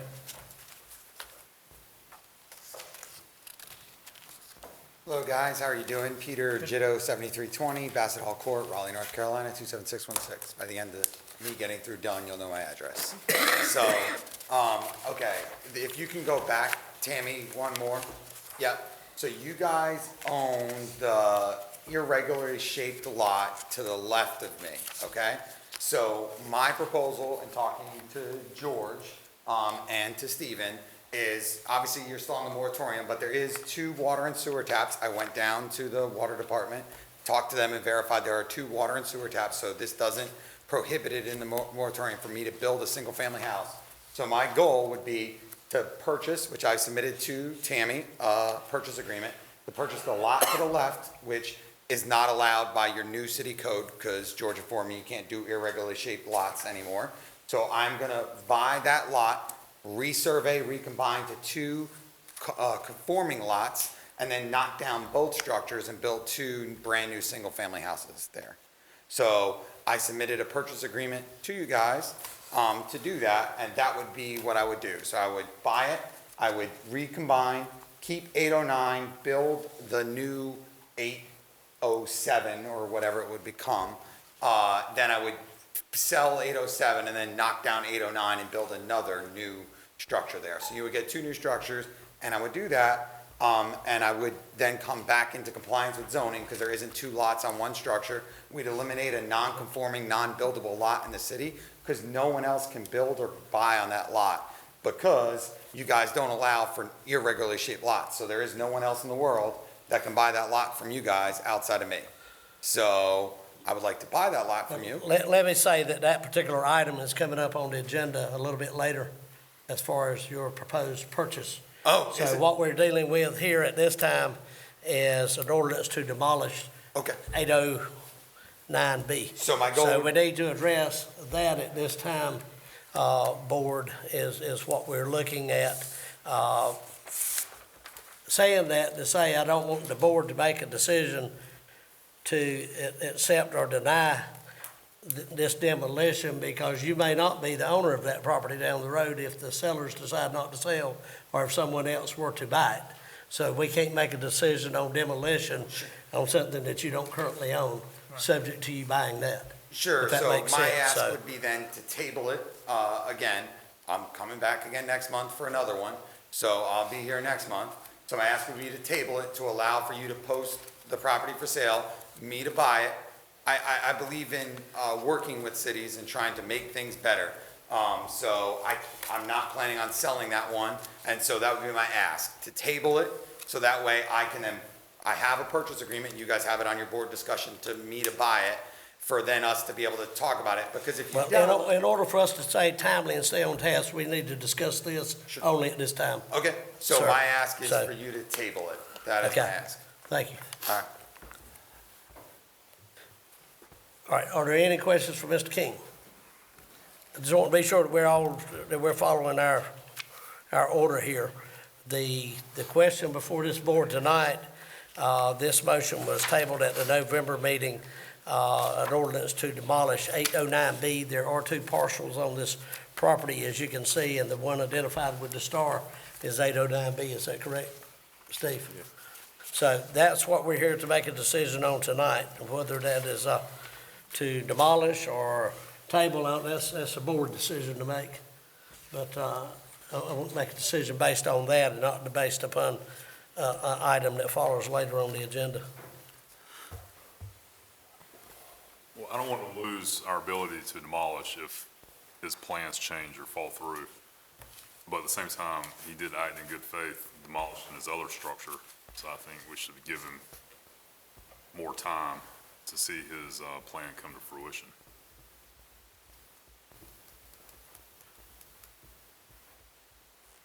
But the last time I said 60 days, I got voted down, so, Well, are you making a motion, Mr. Seals, or well, are you just making a statement? let's go for 60 days and see what happens. Table for 60 days.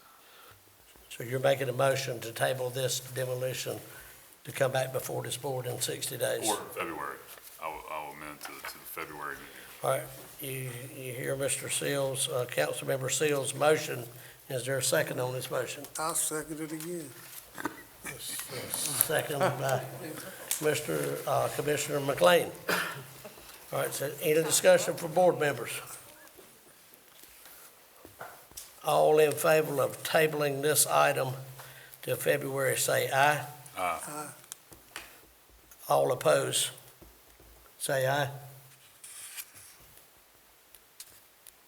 All right, we'll do it by show of hands. All in favor of 60 days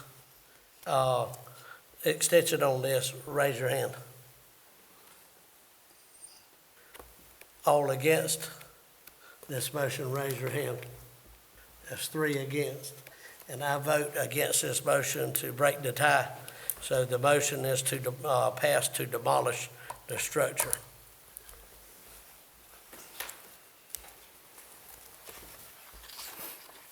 That was just a table. Yep. Okay, Yeah, I'm technically, sorry. that- I'm sorry. You broke the I tie on the broke the motion tie to to table. table, and so the motion to table is You're denied. exactly right. Thank you. I knew you were giving me a strange look there, Steve.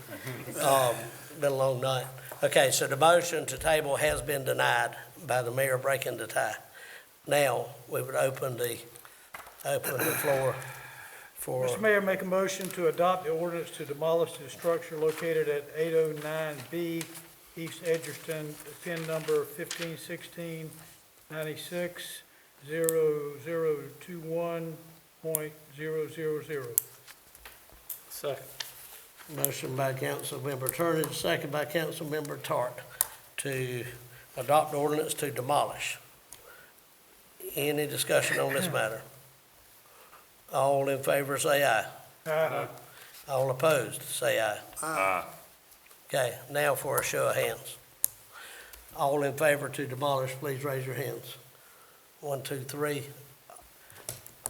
All against the motion to demolish, raise your hands, please. Okay, now I, as mayor, break the tie for that and vote to demolish the structure.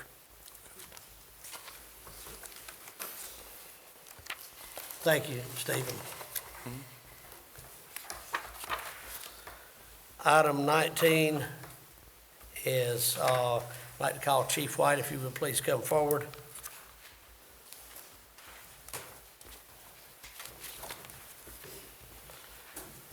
And this is a resolution to accept COPS hiring grant, and I'll let you explain that to us, please, sir. Yes, sir, Mayor. Earlier in the year, we came before the council and requested permission to apply for this COPS grant. It was one of the major goals set for the police department in 2019-20 year, but we were passed by, so we put it back on our list of accomplishments for the 2021 year. We reapplied for the grant, and out of the state of North Carolina, we were one in 5 cities that were chosen to be awarded this grant.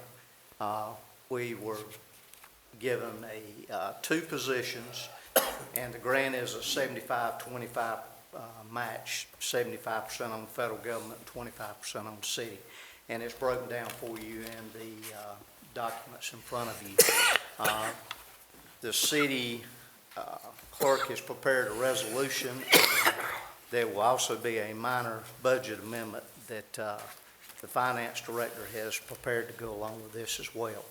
The purpose of these 2 positions would again be one for the narcotics unit and one for the community enhancement team. Both of these units directed toward reducing violent crime and narcotics-related crime within the community. Okay. Thanks, sir. Any questions for the chief on this matter? If there are none, I'll open the floor for a motion on this resolution. Mr. Mayor, I'd like to make a motion to approve the resolution to accept the fiscal year 2021 COPS hiring program grant and to approve the budget amendment allocating the funding for FY 2021-2022. Second. Motion by Councilmember Bradham, second Councilmember Gauden. Any discussion? All in favor say aye. Aye. Motion carries. Thank you. Item 20, I'd like to call on Stephen Newshafer. Thank you, Mayor and Council. For item number 20, we have a request to authorize the staff to advertise for a request for qualifications pertaining to architectural and design services for a new gateway and wayfinding system for the city. This is one of the key ways of identifying ourselves with the new logo and with the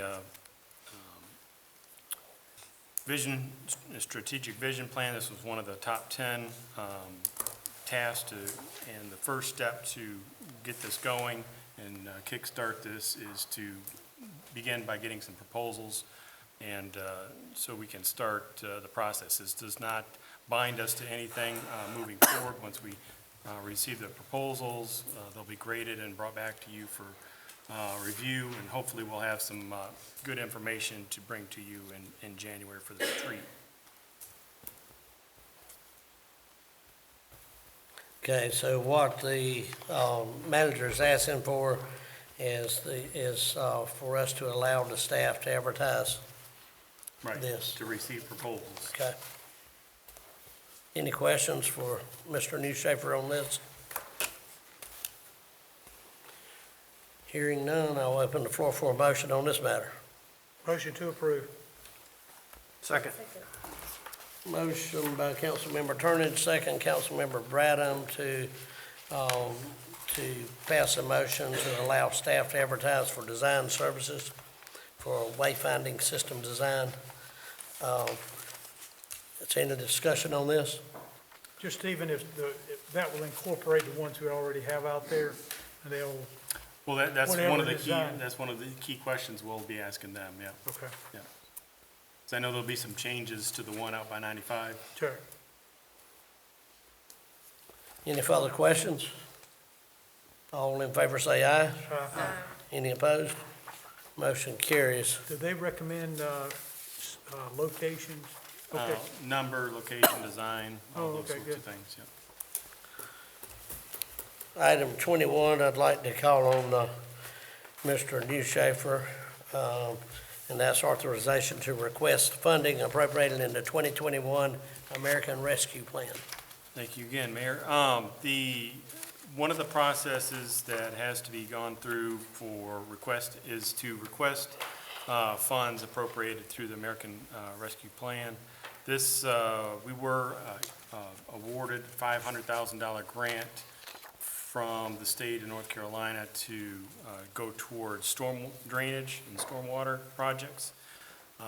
If you'll remember correctly, the city a couple months ago authorized us to go out and begin requesting proposals for mapping services to develop a citywide mapping system. And when asked by the state what we were intending to use this $500,000 for, the primary purpose was to cover the cost for that map plan.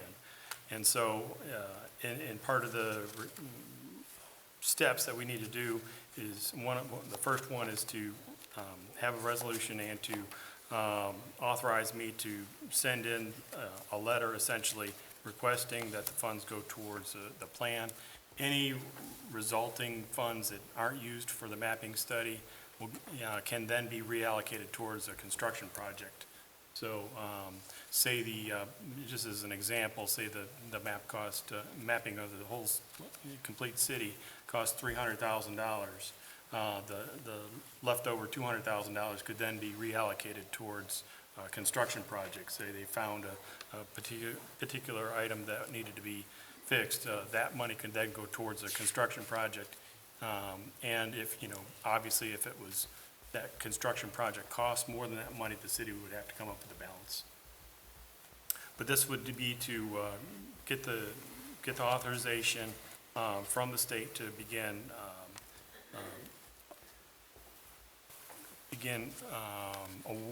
the process of awarding a contract to someone to do the project. So they have to essentially bless the project before you can get started on it. But then the bids to do the project would come back before the board for Absolutely. approval. It's still the council's, decision. Okay, and the other question is, how quickly could this begin to take place, and could the study begin? Do you? When we've talked to a couple firms, because we've been working on, preparing a request for proposal for some time now. And the firms that have done maps for other communities said that they could respond to a request within a month. So essentially, we get authorization from the state, say next month or so, then we could move into requesting proposals another month, then awarding another month, and then they would get started. So we're talking about 90 to 120 days.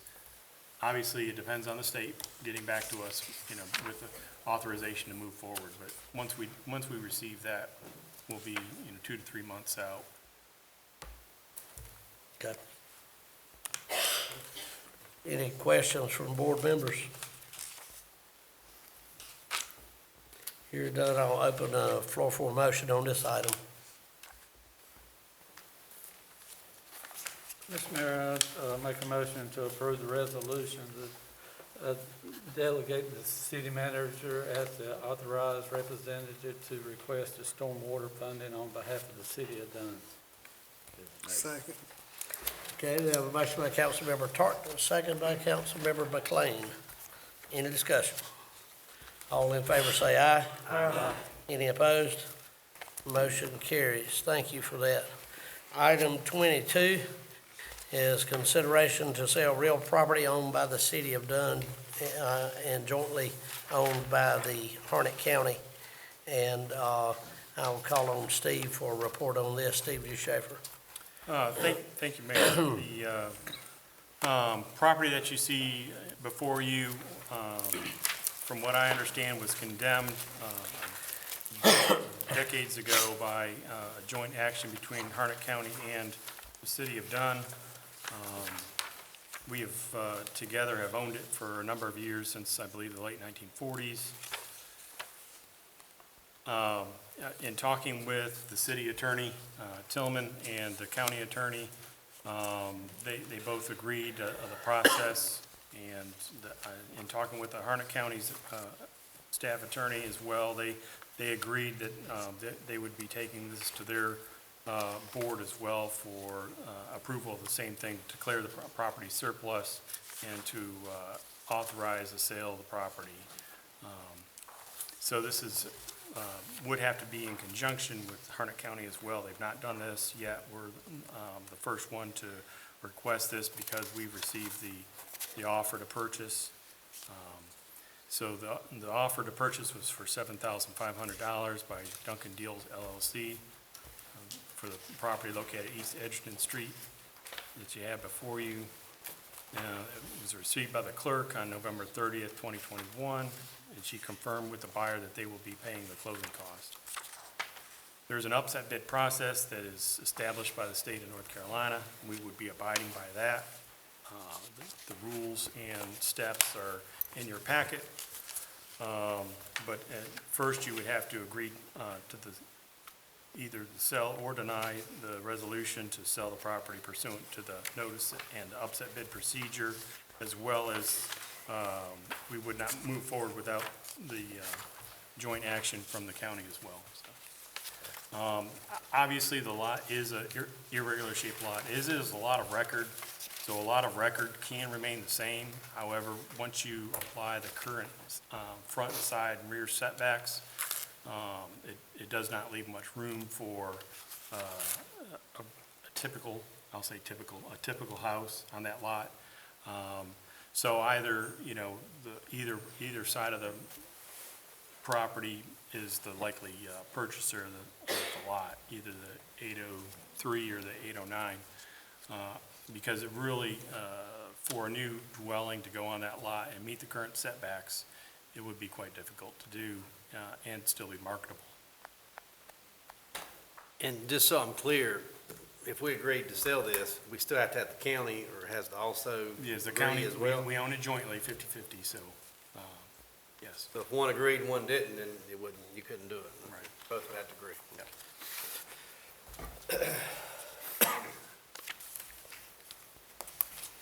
Do we owe money to ourselves for grass mowing or things like that?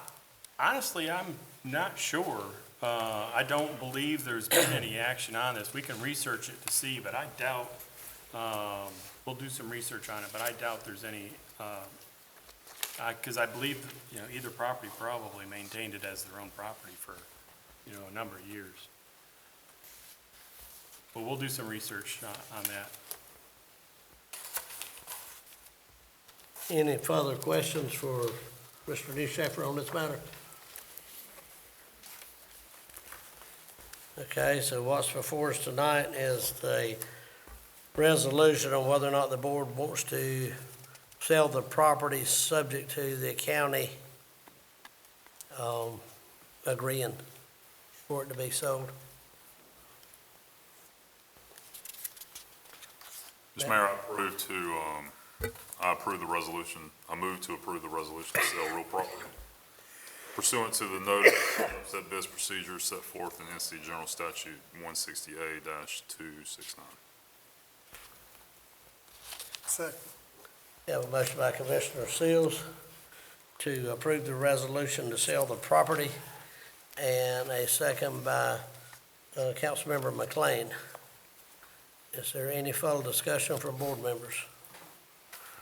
All in favor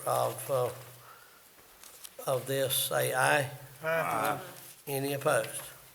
Okay, motion carries. So you will contact, I guess, the county and make them aware that Yes, sir. our board is approved, and then we'll move forward, and subject to that, then it would go, subject to their approval, it would go to the county for the upset bid process. Okay? Item 23 is discussion on library fees, and I'll turn that over to Mr. Newshafer. You have before you a request from the librarian and from the county library system to consider us going fine-free. It is something that the county has agreed to do, as well as each community in the county, as they move forward, having access to libraries and the library system, and not having the, I don't want to say, the process and procedure of collecting fines for overdue books is something that typically will keep people from using the library and the library services due to that, and not returning items, even though they, probably are ready to be returned. So instead, it would go to a system where essentially there's no fines, but there is an increase in lost item collections. Currently, we have in the revenue line for the library about $5,000 for fines and other revenue that is brought in by the library. And so a portion of this, whichever would be lost or unrealized by the city in the future budgets. If approved, talking with the county library system, they do intend to move forward sometime in the spring of changing the policy about fines. So it's essentially up to your discretion to either move forward with this item or to not. Well, I'd like to see the library used to the max capabilities, and if this is a drawback, I would be in favor of dispensing with the fines.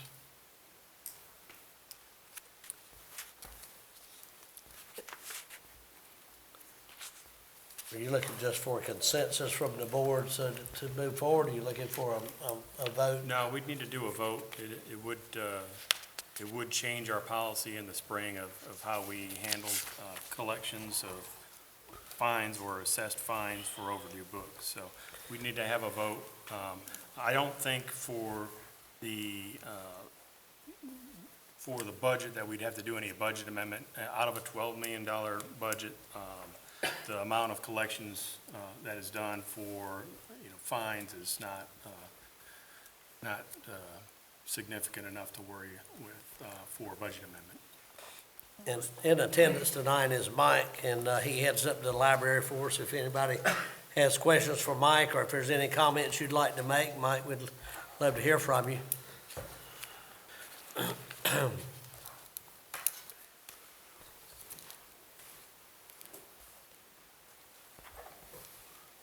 Thank you, Mr. Mayor and City Council.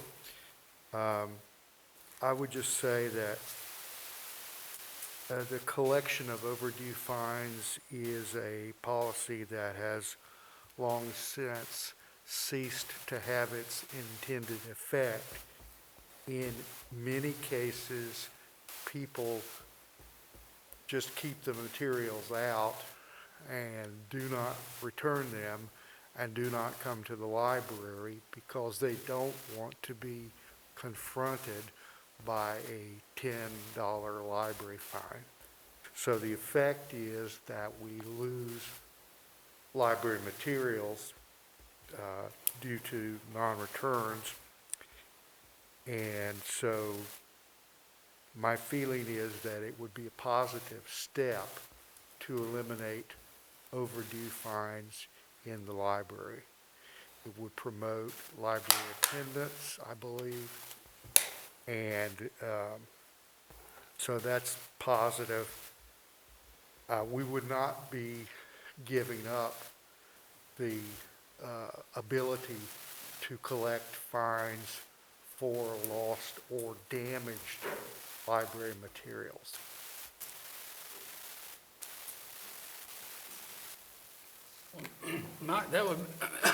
That would be my question. Would it encourage people for keeping the books? There's no fine, there's no penalty, kind of like the no bond or no bail, they just.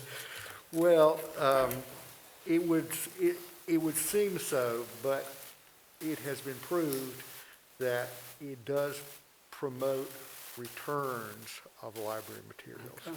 If people know they are not going to be confronted about library overdue fines, they're more likely to come into the library with books that they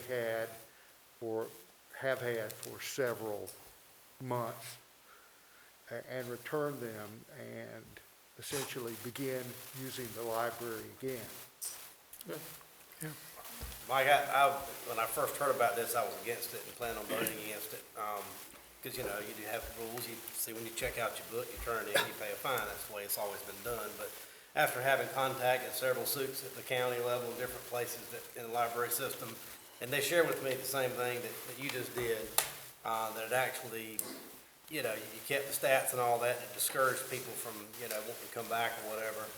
And obviously, that's y'all's wheelhouse. You know a lot more about it than we do. And so I've changed my mind, and I do intend to vote to do it, but it did take some clarifying.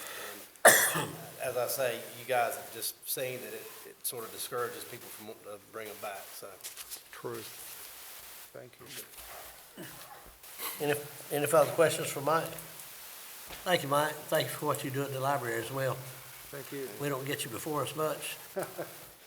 Well, Thank you. I'm at your disposal. Yeah, thank you for sharing with us.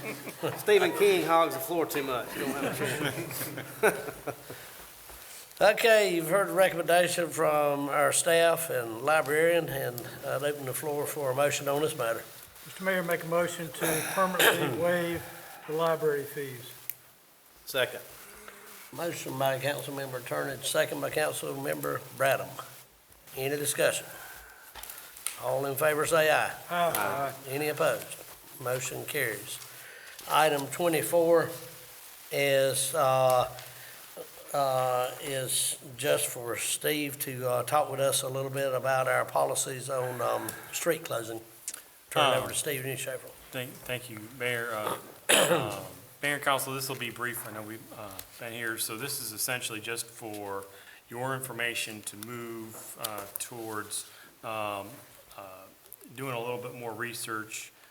Several departments have met over the last couple months to develop a new and amended policy for street closures. We have had several of them in the last couple of years, and unfortunately for us on the city side, there's very little regulation, very little rules as far as other than, you know, just trying to get it in time before the council meeting to close the street. A lot of times the neighbors don't know about it. A lot of times it causes, a little bit of work for the public works and also the police department to make sure that, things are in place in a short timeline. So what we've done is come up with several suggested changes to the ordinance and to create some new policies. If this is something that you're interested in after reviewing it, let me know. We'll advertise it for an ordinance change and present it officially to you, but this is something that we wanted to include in the packet for this month so that you would have time. We'd probably do a short presentation at the retreat for you, but this way you'll have the information before you. But if you have any, overarching questions right now, I'm happy to answer them, but at this point, I'd just like to put it in your hands and make sure that you have it so that you can peruse it at your timeline, and then we'll, if you have specific questions, be more than happy to answer at a future time. Stephen, the only thing that I saw when I looked through it, and having done one of these here recently, is if you can, when you have to do some of these special things like fireworks or alcohol or things like that, that require somebody outside the city to approve, if you give their website to go to be able to do the application process, or,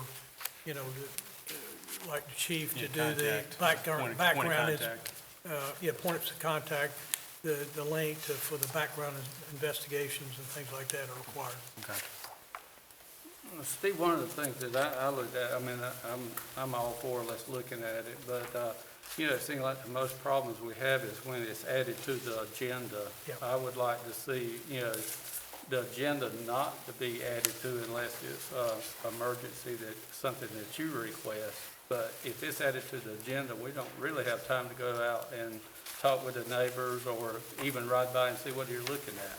So- And that's been our reservation as well over, Okay. especially this last year when we've had so many requests, is that we don't have anything in place, and it's always been afforded that, luxury of just being able to, kind of put it back in front of the council in a short matter of time. So, so this would allow us to at least say, these are the formalized rules. You have your deadlines. You need to meet the deadlines. And that way, everybody has a chance to take a look at the request and enough time to consider it, not just react to it.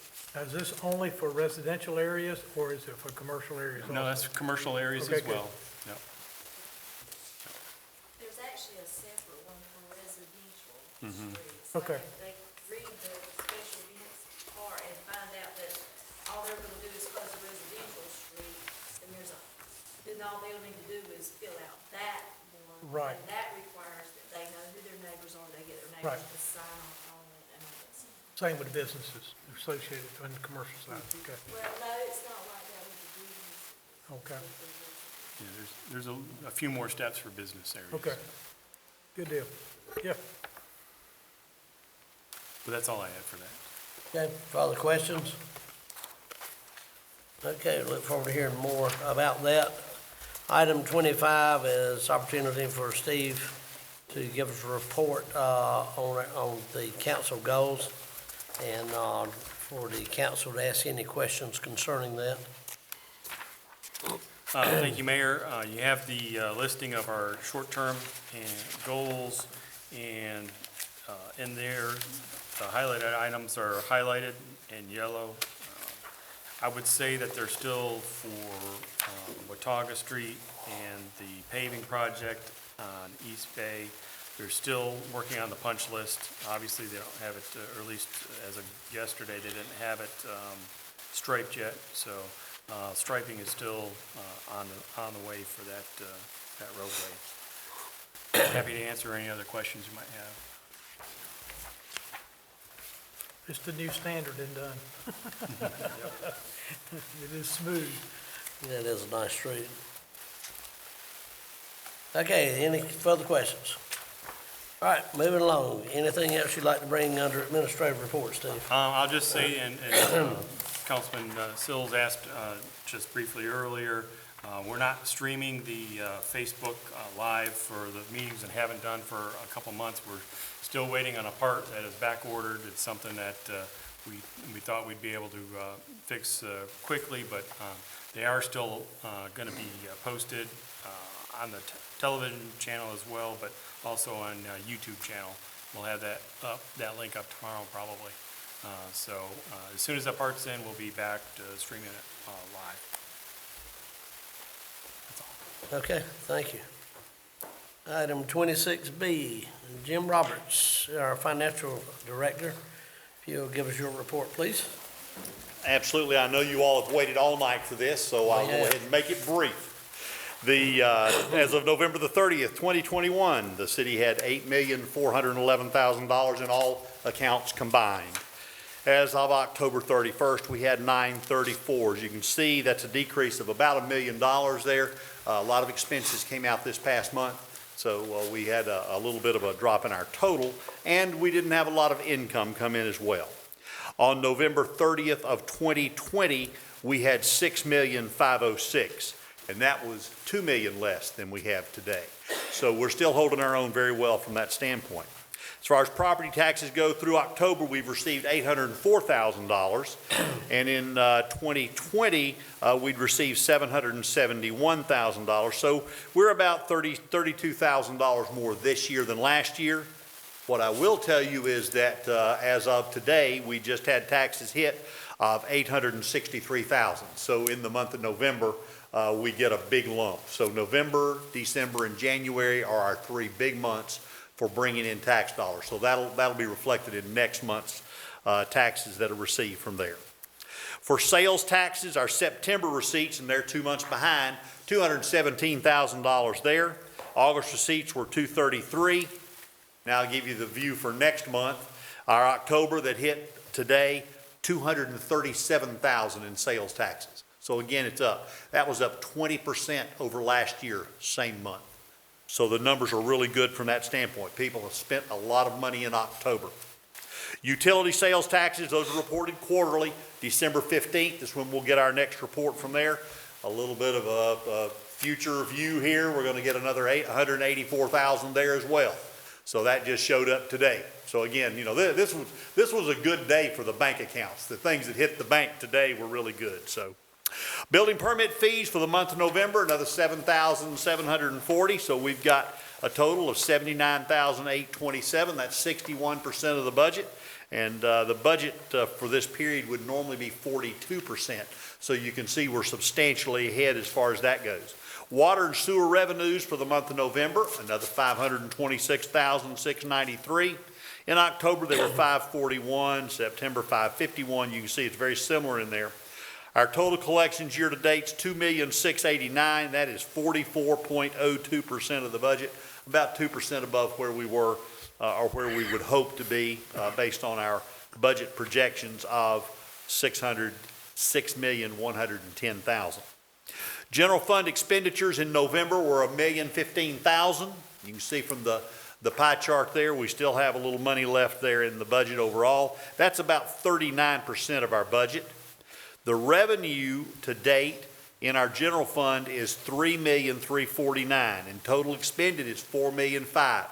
So you can see the $800,000 in taxes that will come in next month, and we'll have about $2 million that'll come in December. Will bring us back up where we're ahead of the game there from that standpoint.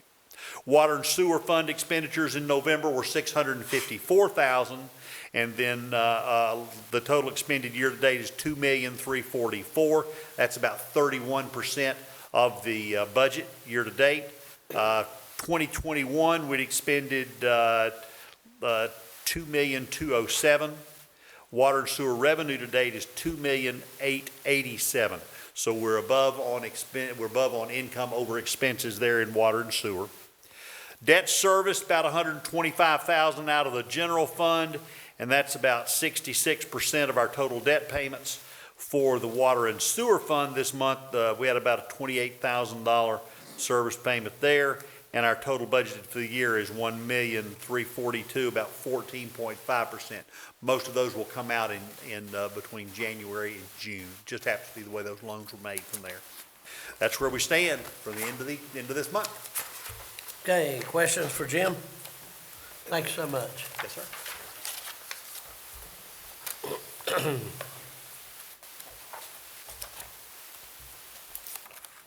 Item 27, this is our last meeting of the year. I'd like to take the opportunity to wish all of you that are in attendance and the public that hopefully will be seeing this through the airwaves tomorrow or at a later date. I'd like to wish you a Merry Christmas.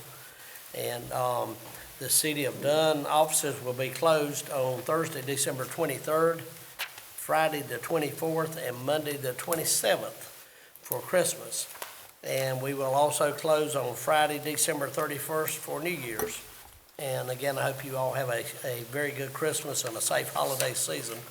Our next regular city council meeting is scheduled for Tuesday, July 11th at 7 p.m. in this municipal building. And I'm sorry, January 11th. What did I say? July. Well, I'm really rushing it. Christmas in July. Christmas in July. January 11th. 2022. Thank you. I need some help. Okay, tonight that is all that we have on our public agenda. Item 29 is to have a closed session to discuss personnel matters and instruct the staff on negotiations on real property. So at this time, I would entertain a motion to go into closed session.